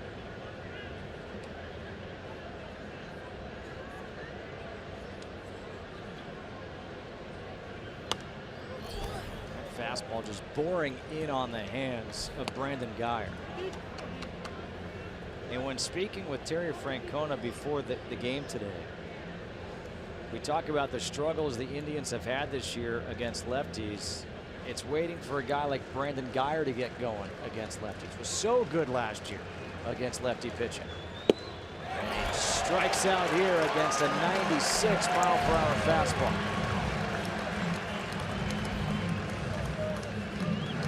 Strom not messing around at all. He's not going to try and trick you, not going to do anything except go right after you. And you see, this is what he does against Geyer. It's just heat. Let's elevate right now. And then you know what? I'm going to just throw it about 96. You got a little piece of it. How about this time? 96 right down the middle. One out now for Yan Gomes. A throw over to first base. Kipnis. He's 1 for 1 on the year in stolen bases. Gomes walked his last time up, has also flown out to center field. The Indians have been struggling offensively. Just 7 runs in their last 4+ games. Well, and how about the fact, though, you've got Geyer hitting from the right side. You've got Gomes here hitting from the right side. And who did Ned Yost bring in? He brought in a lefty. Just because the Indians have been struggling against left-handed pitching.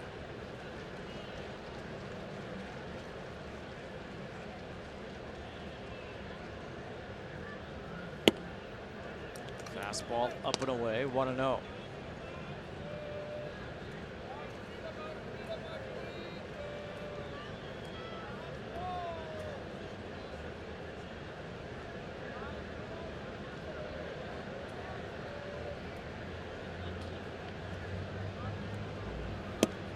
How different is it as a hitter when you've gone through 6 innings, a couple, 2, maybe 3 at bats, and you haven't seen a pitch above 90, and all of a sudden now the guy's coming out throwing 94, 95, 96 miles per hour. Yeah, you just got to turn it up a little bit. I mean, that's again what is pitching. Pitching is trying to disrupt the hitter's timing. And as a hitter, you have to make adjustments. These are 2 different guys. I mean, Strom, you're not worried about somebody nibbling or somebody trying to trick you off speed. You know it's just coming at you. You know, again, you have different approaches for different guys, different types of pitchers. Look, they got to be happy Vargas is out. They didn't touch him, right? 3 balls, no strikes. The count to Gomes with Abraham Almonte in the on-deck circle. And there's a strike on the inside corner at 93.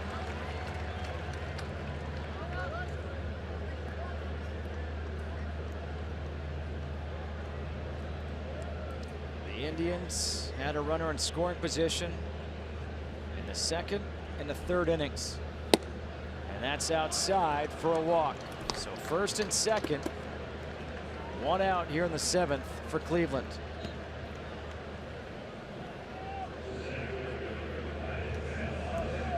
The 8th walk of the year for Yan Gomes. He had 9 last year in 251 at-bats. Hey, look, you know, one of the trademarks of this Indians ball club, they are the most patient team in all of baseball. Pitches per at-bat, they lead all of Major League Baseball, over 4. And that's how they get to you. I mean, even look at, they didn't hit Vargas all that well. In fact, they didn't hit him at all.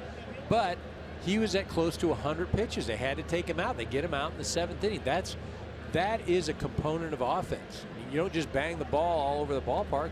There's other ways to get the pitcher out of the game. Abraham Almonte 0 for 2. First pitch swinging after the walk. He fouls it back.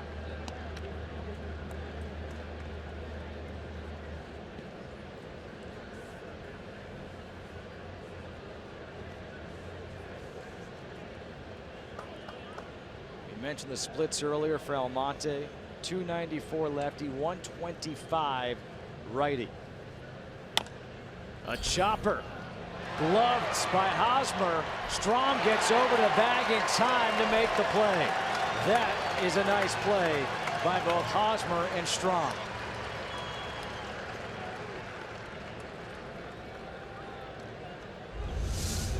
Really an excellent play by Eric Hosmer for a couple reasons. That thing is bouncing high too, and you know he's got to stick with it. And it sounds crazy about a ground ball being in the sun, but the sun is behind home plate, shining right into Hosmer's eyes. He sticks with it, makes the nice throw. Strom over there covering, and immediately turns and looks. Vargas looking on.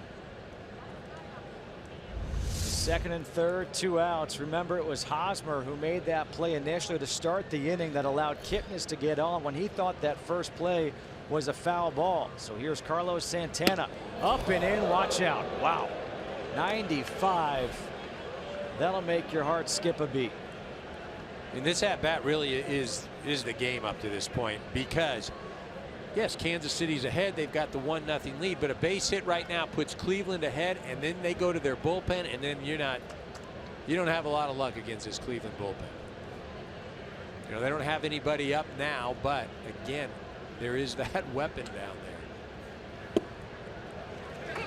Slider in there for a strike. 1-1 to Santana. This pitch looked like it was off the plate. Again, though, not any different than what Pat Hoberg has been calling as the umpire behind the home plate.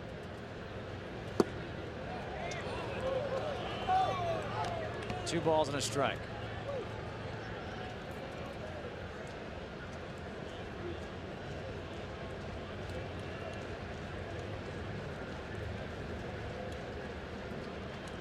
Kipnis at third, Gomes at second. 2 outs. Little flare, left field. Coming in as Gordon lays out, makes the catch. What a play by Alex Gordon.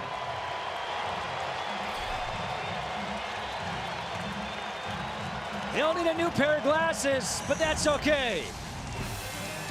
A game-saving catch right there by Gordon. Wow.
To Alex Gordon, you know, we talk about how much he has struggled offensively. He is not allowed it to affect his play in the outfields. And that play he just made in the outfield was spectacular. Well, we talk about this Royals ball club. In the last few years, they've been known for their athleticism, their defense, and it showed once again. Lorenzo Cain will lead things off against Josh Tomlin here in the 7th. Cain has scored the only run of the ball game. After a 1-out double in the 4th, came around on the RBI single by Hosmer. Tomlin at just 67 pitches. Now 68, and it's 1 ball and 1 strike.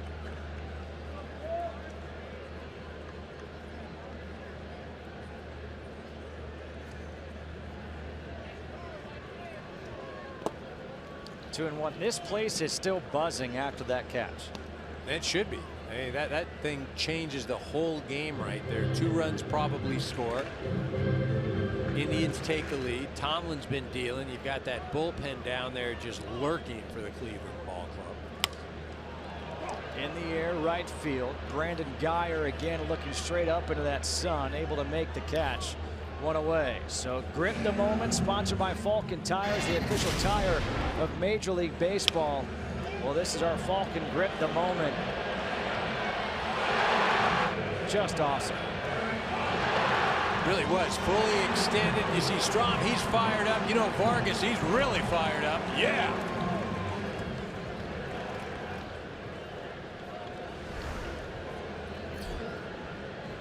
One away for Hosmer. Takes the first pitch for a strike. You see him go right back outside. Doubt you'll see him go back inside. They've been throwing him away, getting strikes, getting ahead of the count, and then in that last RBI situation, they tried to sneak one inside, and they paid for it. Nasty breaking ball right there by Tomlin. With that RBI single, now a 10-game hitting streak for Hosmer has the average up to 275.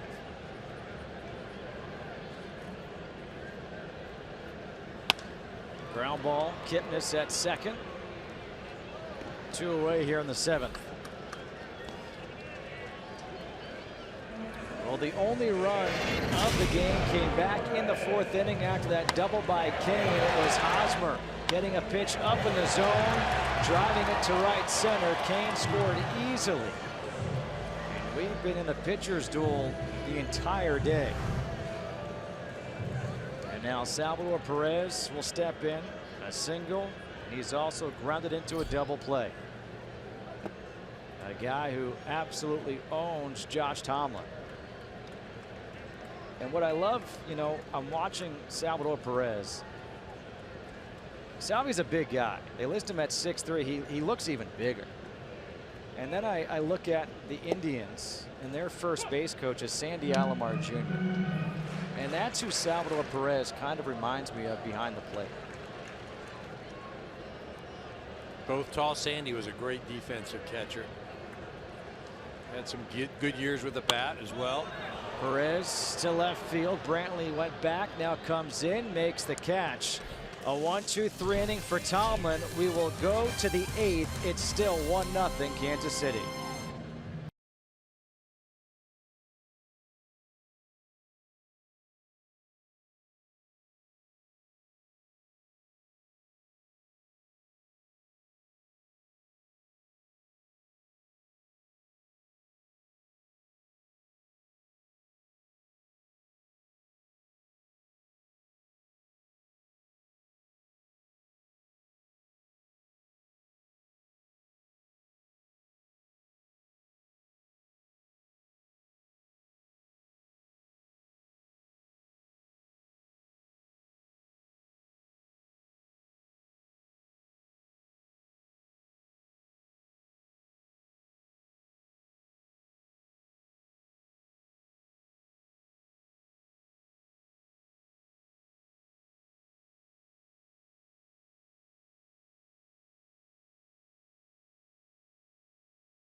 Sponsored by The Hartford. When the unexpected strikes, The Hartford strikes back with small business insurance.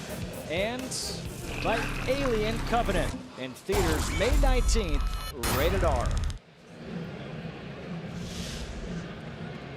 Top of the 8th, a 1-0 lead for the Royals. It's their setup man, Joakim Soria, in 12 games, a 1-1 record, 2.13 ERA. Last night, came in, struck out the side. He'll face the heart of the order, 2-3-4, Lindor batting lefty, first pitch, and it's a 3-1 putout. That's got to feel good, right?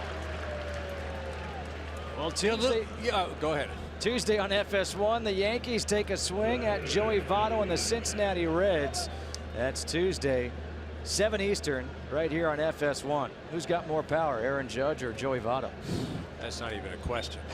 Aaron Judge, I mean, as far he hit a ball the other day, it was in BP, but it hit a TV in the snack stand, the concession stand. I mean, it was crazy how far he hits balls. And he's really been one of the big surprises. Get an opportunity to watch him on Big Fox later tonight. The Cubs take on the Yankees. Make sure you tune in for that one. One out now for Michael Brantley. And I'm sorry, you were going to say something. No, I don't want to say it now. Okay. No, I was just going to say that Lindor, Brantley, and Encarnacion, the 3 Indians hitters this inning, have all fared well against Soria. Not a huge sample size, but a little surprised that Lindor went up there and swung at the first pitch. Breaking ball in the dirt all the way to the backstop. 1 ball and 1 strike here to Brantley.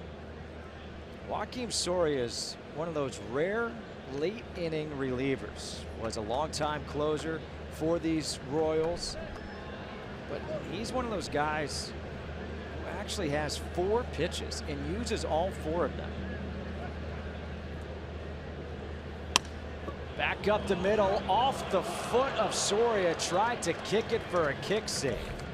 And instead, he kicks it into left field for a base hit. Yeah, I'm not sure that Escobar would have been able to get to it, but Soria, no doubt, stuck his foot out. Not sure he wanted to deflect, although Escobar shading up the middle, he would have had it. Yeah, he would have made that play. Would have made that play. So now the tying run on base, the go-ahead run at the plate, and Edwin Encarnacion. Encarnacion had the home run last night for the Indians. He was trying to hit one right there. Well, the one thing you got going, and right now Sally Perez is asking for sunglasses because it's difficult to see up there. You've got the shadows. That now comes into play. Perez needing something different there. Actually got rid of the glasses. Again, very difficult right now as a hitter or even a catcher. Hard to pick up spin. He's just going straight heat against Encarnacion, 0-2. Again, great location, blowing away. Now you got him set up for anything. Great time for that splitter that Soria is known for. Broken bat flare to right field. This is going to be trouble as Brantley will get to third easily because it was hit so poorly with Soler playing back. There was no chance for Soler to have a shot at Brantley. Runners on the corners, 1 out. Again, he goes to that pitch, leaves it up a little bit. Encarnacion just fights it off. You see Merriweather basically playing on second base, right behind it in a shift sort of position. And so now runners on the corners, 1 out. Jose Ramirez will bat from the left side.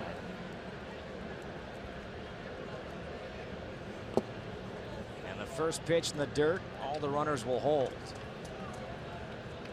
And the shadows are really, really creeping in. And Andrew Miller is throwing in the bullpen now for the Indians. Yeah, talking about creeping in. Oof. You wouldn't want to see him when you can see really well, let alone throw some shadows out there. Is he the biggest late inning weapon non-closer since Rivera in '96? K-Rod 02 with the Angels. I mean, he is a weapon. Soria needs a strikeout right here. I mean, there's an opportunity for a double play, but you got that right side of the infield wide open with Hosmer having to hold the runner on. Fouls it off. Watch out. 1-2. All right, you got to go the split here. You just have. Oh, there's talk about splits. Look at those splits. 267 lefty, but 350 against a righter. But when you're talking about splits, that's what I'm throwing Soria right now. Right-hander versus left-hander, the split finger, very tough to pick up. And there it is. Yep, he offered, he went around. A big strikeout. Out number 2.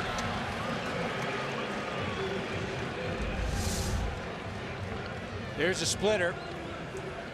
You got the split on the screen with the righty-lefty combination, and then you see the splitter going right there. Again, for some reason, right-handed pitchers to left-handed hitters, that is just death to left-handed hitters. Back in the day, Hideo Nomo, Japanese pitcher, used to throw a split finger. Barry Bonds, Chipper Jones, no chance against him. Now Jason Kipnis had that infield single in the 7th. The tying run 90 feet away in Michael Brantley.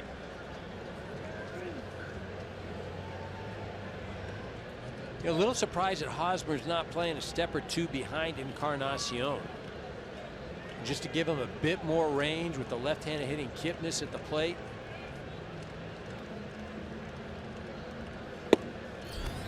Fastball at 95 for a strike, 1-1.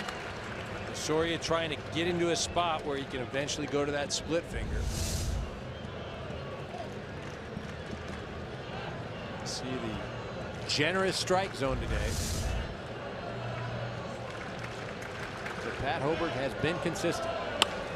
Back up the middle, base hit, tie ball game. Kipnis comes through with 2 outs against Soria. And it's first and second with 2 outs, and it's 1-1 here in the 8th.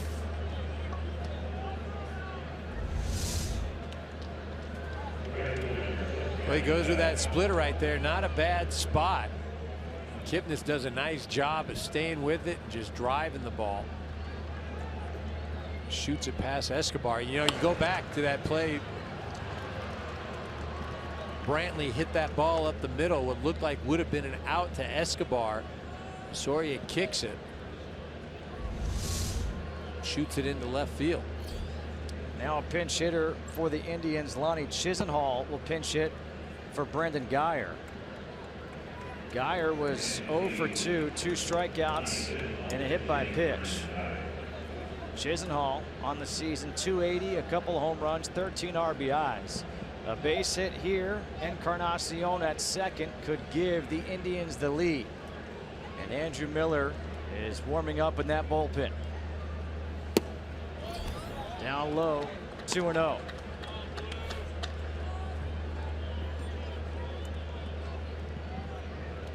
Vargas will get a no decision now.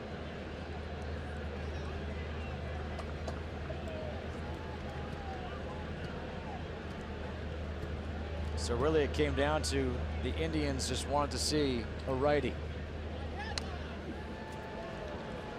Off the end of the bat, and that may have got Salvador Perez. He's down. Maybe on the follow through. No, foul ball. I think it hit him on the, shot him on the forearm. He's trying to catch his breath after something like that. Oh yeah. Oy. No bueno. That is not feeling good. I mean, that's the thing, you know, playing the catching position, you know, you're just constantly getting beat up, and then you've got to go up and hit. And hitting is hard enough when you feel great. When you're back there, you get hit in the shoulder, the arms, the hands, and And then you got to go up and hit. Perez is an offensive player. Again, that just speaks volumes of his worth and how great a catcher he really is. And just needs some time trying to regain his feeling probably in that forearm. See Drew Butera, he's not moving too quick, he knows.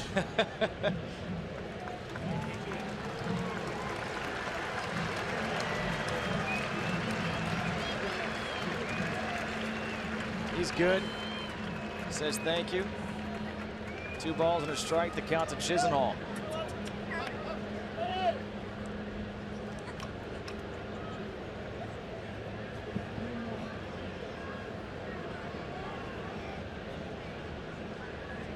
Good numbers for Chisenhall this year. 2 outs with runners in scoring position. That's the situation he's in right now with Encarnacion at second. He takes the strike there at 94, 2-2.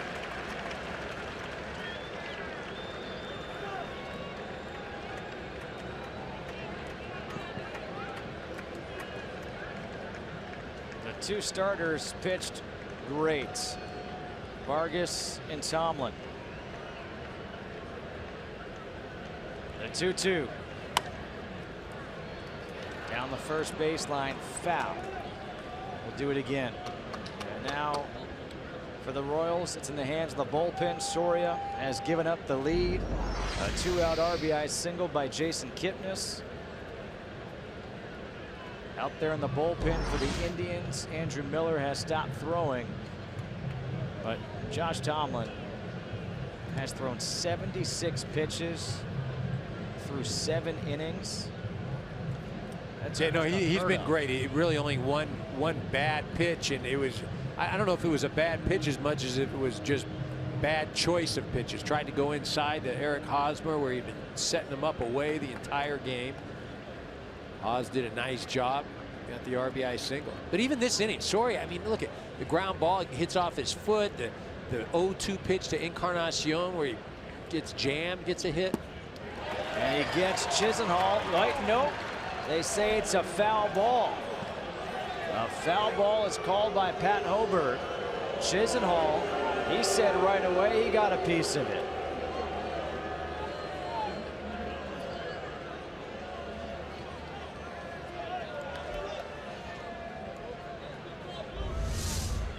We got a piece of it, but Perez is arguing that it went fair. Oh, man.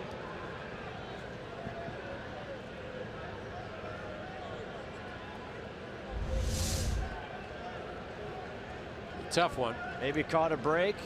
They take advantage. Well, he fouls off another one. Well, this inning, no question, Cleveland has had some things go their way. Now, granted, you could talk about the great catch Alex Gordon made the previous inning, so, you know, it all evens out, right? But again, that ball off Soria's foot, the 0-2 base hit for Encarnacion.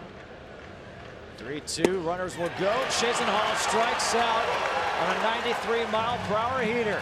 But the Indians have tied it up. We go to the bottom of the 8th, knotted at 1.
takes over for Brendan Geyer in right field after pinch hitting for him in the bottom of the 8th inning. And Andrew Miller has taken over on the mound for Josh Tomlin. He'll face Alex Gordon leading off the inning. He starts him off with a slider and a strike, and the numbers are ridiculous. Well, you look at the ERA, it says enough right there. 13 innings pitched, 20 strikeouts. I mean, how about if you're Alex Gordon right now? You know, you're struggling offensively this year. You know, nothing to show for anything today. You made a great defensive play, but hey, by the way, you're up this inning. Andrew Miller, shadows, go get him. Have fun. Life of a big leaguer. Foul tips that one. 1-2. You know, Andrew Miller was drafted by the Tigers first round out of North Carolina as a starter. Was supposed to be a stud starter. Was in the trade for Miguel Cabrera. And he turned himself into the elite reliever in baseball. It wasn't an easy journey, though, for him. No, Baltimore and Boston, that's really where he found himself. He and another right-hander that used to pitch for Boston, Daniel Bard, who threw about 100 miles an hour, were teammates in North Carolina. 2-2. I mean, how would you like to face either one of those guys in college? Jeez.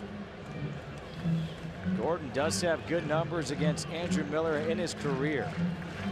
I need to see, though, one more thing in the shadows. I need to see that.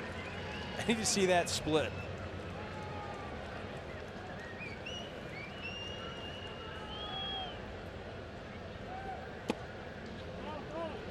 Foul tips it, stays 2-2. It was Gordon's diving catch on a little flare out to left field by Santana to end the 7th that kept the Royals on top. At that time, 1-0. But then Jason Kipnis came through in the 8th, a 2-out RBI single. 2-2, able to hold off against the slider. Now 3 balls and 2 strikes. Jorge Soler on deck. Alvin Herrera is warming up in the bullpen for Kansas City. And you look at this, there's a shift. You know, you're facing a guy against Andrew Miller, and you're still shifty. 3-2, broken bat shattered. Kipnis from the outfield, low throw, gets by Encarnacion, backed up by Gomes.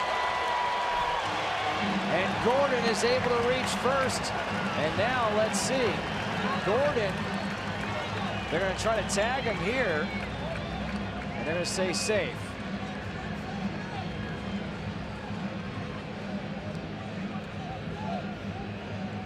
It's going to be ruled an error. But you see, it gets jammed and the bat goes flying. Kipnis does a nice job. He corrals it. Throw not great. But Encarnacion, remember, he has not played first base since April 15th. He's out there today. First baseman right there. You know, you're worried about the runner coming up your back. But that left foot, you've got to take that more towards the foul line so you give yourself an opportunity to pick that ball. But again, it's one of those things that you move, you've got your back really, and you're just perpendicular, I should say, or parallel, I should say, to that foul line. You're worried about that runner running up your back. Now, Terry Francona came out to speak with Rob Drake. Yan Gomes, who backed up the play, threw back to Encarnacion because Gordon didn't turn towards foul territory. It doesn't matter which way you turn. You have to make an attempt to go to second base. Now, see, he's making no attempt right there. You see Alex Gordon, he's not making an attempt. You have to make an attempt to go to second base. So a leadoff man on base now for Jorge Soler, his first game as a member of the Royals.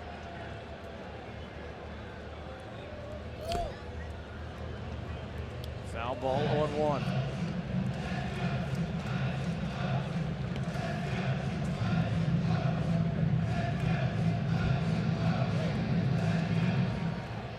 The Indians, the bullpen, had a streak of 12 consecutive games without allowing an earned run. Had that snapped last night. The streak went 34 1/3 innings. before giving up a run last night in 3 1/3 innings.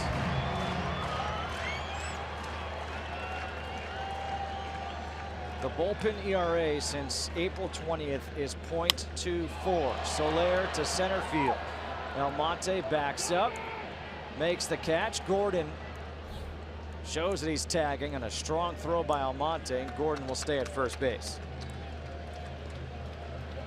I like that job by Alex Gordon. He knows Almonte's camping under it. You're hoping that maybe he gets a little lazy and forgets that, or just assumes that you're halfway. Gordon gets back to first and looks for the opportunity to tag and advance to second, but unable to do so. And have a pinch hitter here. Jorge Bonifacio will pinch hit for Brandon Moss, get a righty against the lefty Andrew Miller. Bonifacio 262, a couple of home runs, 4 RBIs.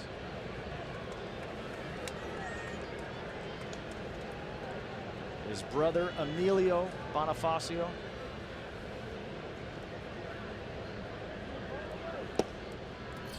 First pitch fastball is low and inside for ball 1.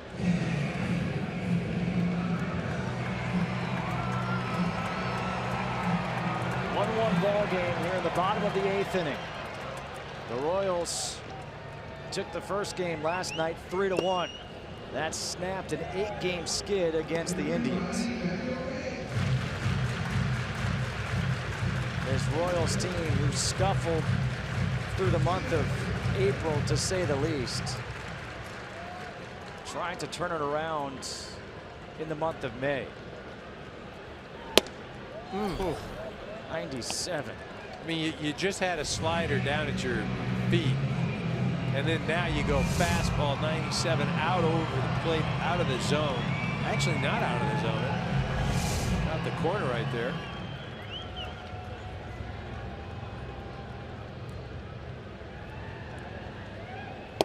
1-2 backdoor slider, called strike 3. 2 away.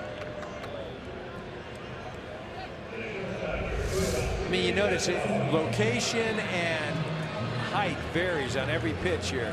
We're going in, we're getting even lower, and we're going fastball up and away. Didn't mean to do it, but did it anyhow. And then, oh, let's just drop that slider backdoor low and away. I mean, not only the pitches are nasty, but the location varies. It changes your eye level. So difficult to hit.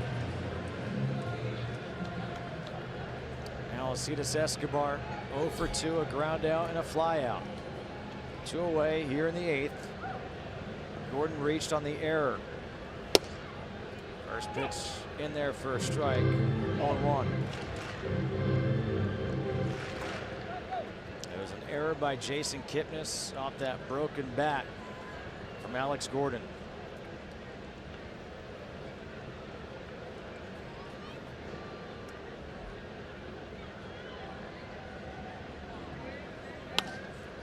Escobar to left field. Brantley, he's under it, and we will go to the 9th inning. Tied at 1. Herrera looks like he's coming in.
1-1 ball game.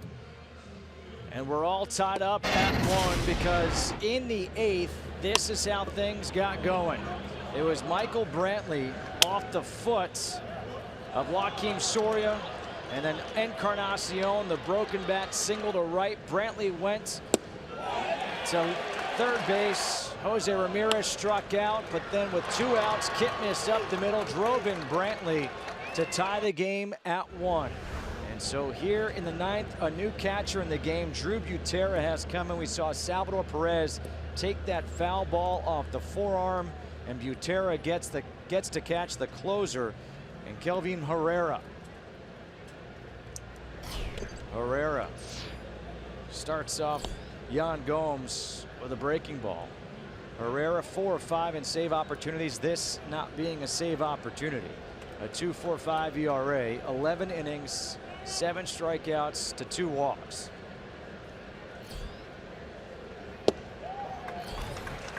He can light up the radar gun. Came in last night, recorded the save. Encarnacion hit a double against him, but stranded him on the base paths. Gomes to center field. Lorenzo Cain is there. 1 out in the 9th. You think about the evolution of this team in the bullpen. In 2014, you had Herrera as your 7th inning guy, Wade Davis as your 8th inning guy, Greg Holland as your 9th inning guy, and then Davis became the closer. Herrera became your 8th inning guy. Now Davis is in Chicago, and Herrera is your closer, and Holland is in Colorado as a closer.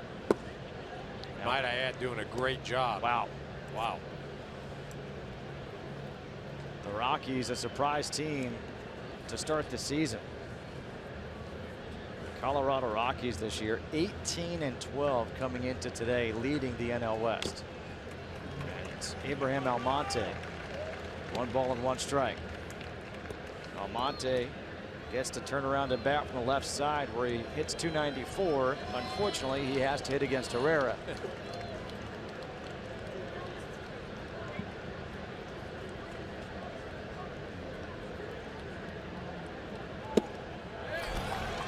'98, 1-2.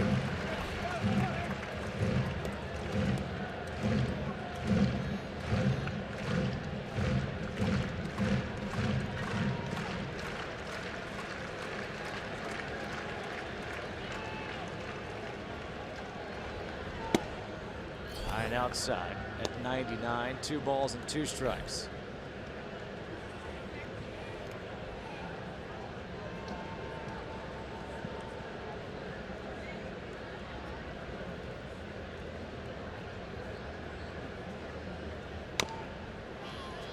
Fouls it back, stays alive at 2-2.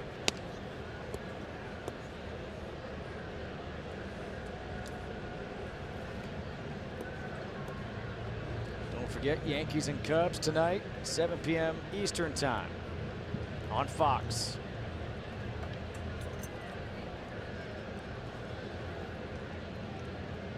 Another 2-2. 99. Almonte goes down swinging.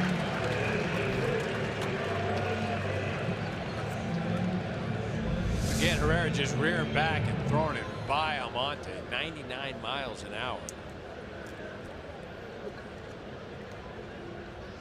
You know, last night only his 4th save of the year.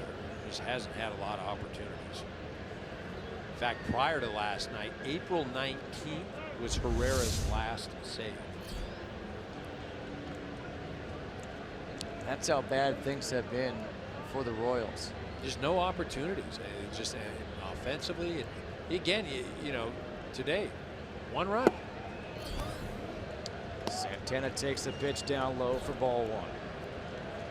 A single back in the 3rd. He was robbed of that base hit by Alex Gordon in the 7th. At the time, kept the Royals on top. 2 balls and no strikes. Obviously, somebody, although he leads off, you got to be careful with him. You're 2-0 right now. You can't just rear back, and I don't care how hard you throw. Santana's looking for one thing to do right now, and that's drive something. 2-0, he gets a pitch, lifts it to right field, going back is Soler. Soler on the warning track, looks up, gone. Eric Karros calls it. Carlos Santana with his 3rd home run of the year gives the Indians the 2-1 lead.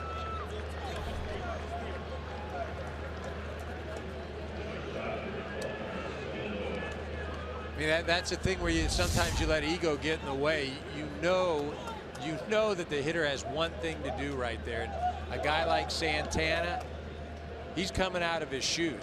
2 outs, going to do it one swing, and you know, I get 2-0. You know, you don't want to walk it, but it just poorly executed right there. A great job by Santana. I mean, still, yeah, you got to hit 99, and that's some sort of hitting, and that's why he's a great young player. And Santana is not your typical leadoff guy. He was 0 for 14 prior to that against Herrera, and now Lindor to right field. That one is gone. Back to back by the Indians, and they lead 3-1.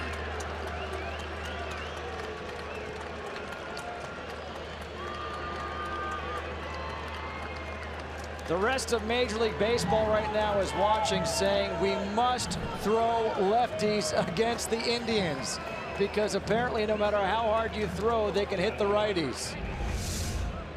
Well, you see again, this is a fastball. Trying to go away, leaves this pitch over the inner part of the plate.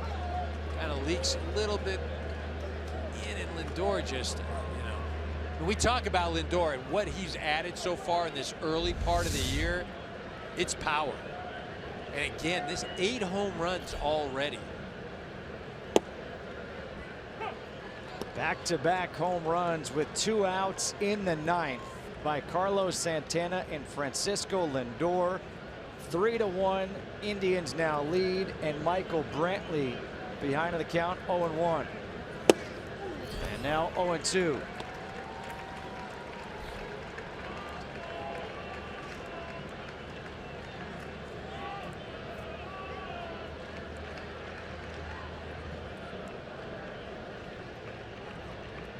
Santana, not your typical leadoff hitter. Brantley strikes out. But how about that? Santana, Lindor, back-to-back. Indians lead 3-1. Royals coming up. The last time.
right there. There he is.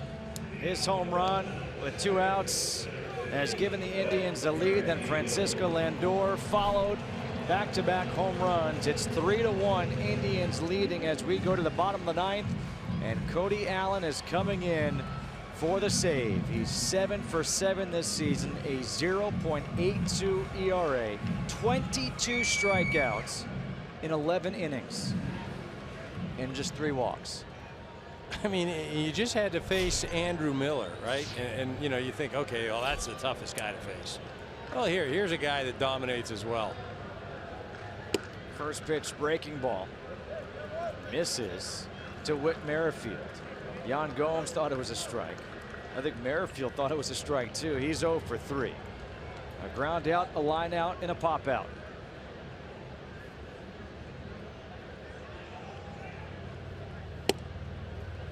Outside, 2 balls and no strikes. Well, basically has become a battle of the bullpens, right? Soria and Herrera, you know, unable to do the job. Miller, and now we'll see Allen. A lot of you fantasy players that have Cody Allen, boy, you're rooting right now. He's fallen behind 3-0 to Whit Merrifield. And if you're Merrifield, you got to be thinking, take a strike. He does. 3-1. Your goal right now for the Royals is bring the tying run to the plate.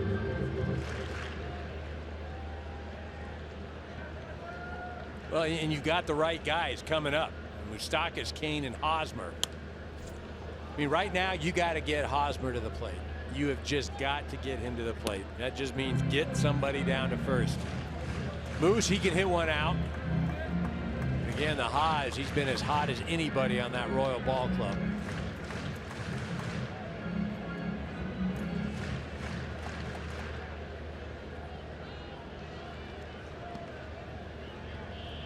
The 3-2 from Allen.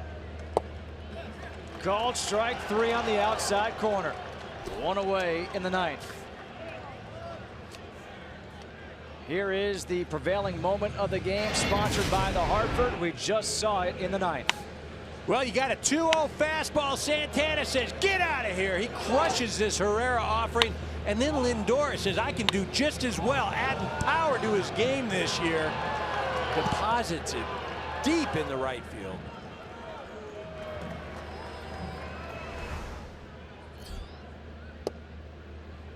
Moustakas takes the first pitch for a strike. You talk about the starters. Vargas, 6+ innings, 4 hits, no runs, 2 walks, 6 strikeouts for Kansas City. Backdoor breaking ball misses. 1-1. Josh Tomlin, 7 innings, 3 hits, 1 run, no walks, 3 strikeouts, 75 pitches in those 7 innings. Tomlin was great. I mean, it would have been a shame for either one of these starters to have to take a loss.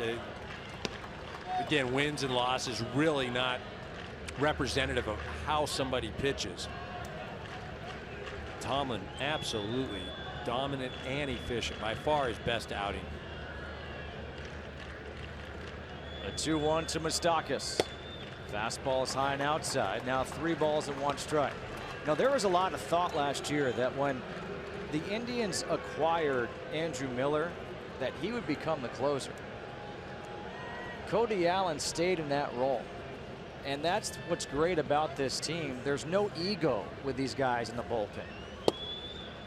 And Allen misses inside, which means the tying run will come to the plate. Lorenzo Cain, who has scored the only run for the Royals, had a double back in the 4th.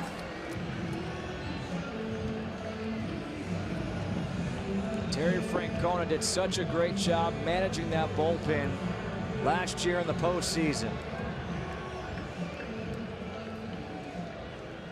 And now really all he's doing is watching. Cain has 1 home run on the year, just 6 RBIs on the season. Never had a hit though against Cody Allen. 0 for 7 with 3 strikeouts. First pitch fastball he chases. 0-1. Hey, Eric Hosmer, the man on deck, 7 at-bats, does have 1 home run against Cody Allen. The very least, you've got to stay out of any type of double play. You've got to get Hosmer to the plate.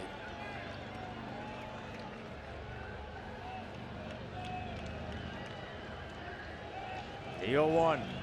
Breaking ball. Kane, he did check his swing, says Rob Drake. 1 ball, 1 strike, 1 away here, bottom of the 9th inning. Tomorrow it'll be Mike Clevenger, who was called up from Columbus for Corey Kluber, and he'll face Danny Duffy.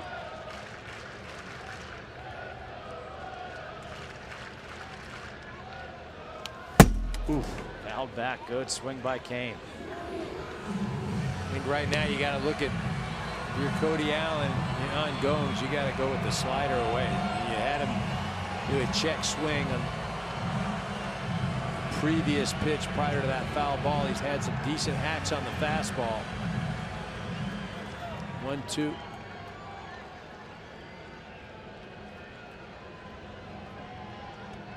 Maybe the knuckle curve here. Elevating the fastball.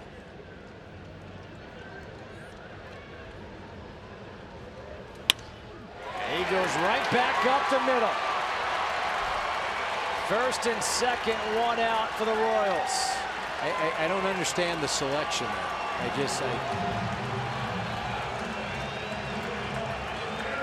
I mean, you're 1 and 2. And if you're going to elevate some, first of all, why are you going to elevate right down the middle of the plate, let alone a little bit out over? I mean, you saw him check swing on the breaking ball. Lorenzo Cain, a great job of hitting right there, just sticking the bat out, keeping the inning alive, now bringing the winning run to the plate in the hottest hitter. And this is what the Royals did during their run. They always excelled late in games. Against the great bullpens, they were able to manufacture runs. And now you've got the winning run at the plate, and Eric Hosmer, who had the RBI single back in the 4th, had that huge home run last night.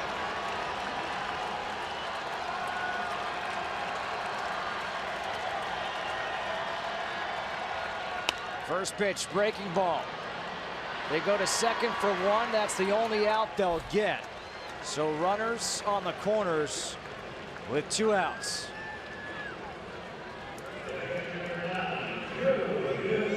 Fielder's choice, 4-6. And remember, Salvador Perez had to leave the game, so it's Drew Butera now hitting here in the 5-hole. Drew Butera, not known for his offense, always been a defensive catcher, great thrower. You can see the numbers, 158, no RBIs this year. Facing one of the top closers in the game.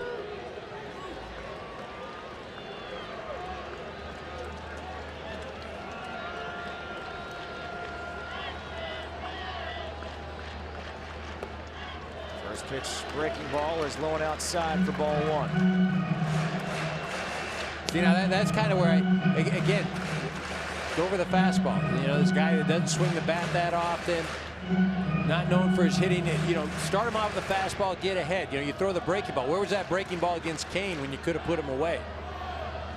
Got Hosmer on a breaking ball. Yeah, I mean, fastball. Yeah. You don't get to hit much. You've been sitting all day. Get out there, go hitting some shadows against 94, 95. Cody Allen looking for his 8th save of the season. Breaking ball is up high. I mean, when you get into these situations, now you're 2-1. If you're Butera, you go, all right, I know a fastball is coming right here. So I'm going to cheat a little bit, try and get the bat head out in front.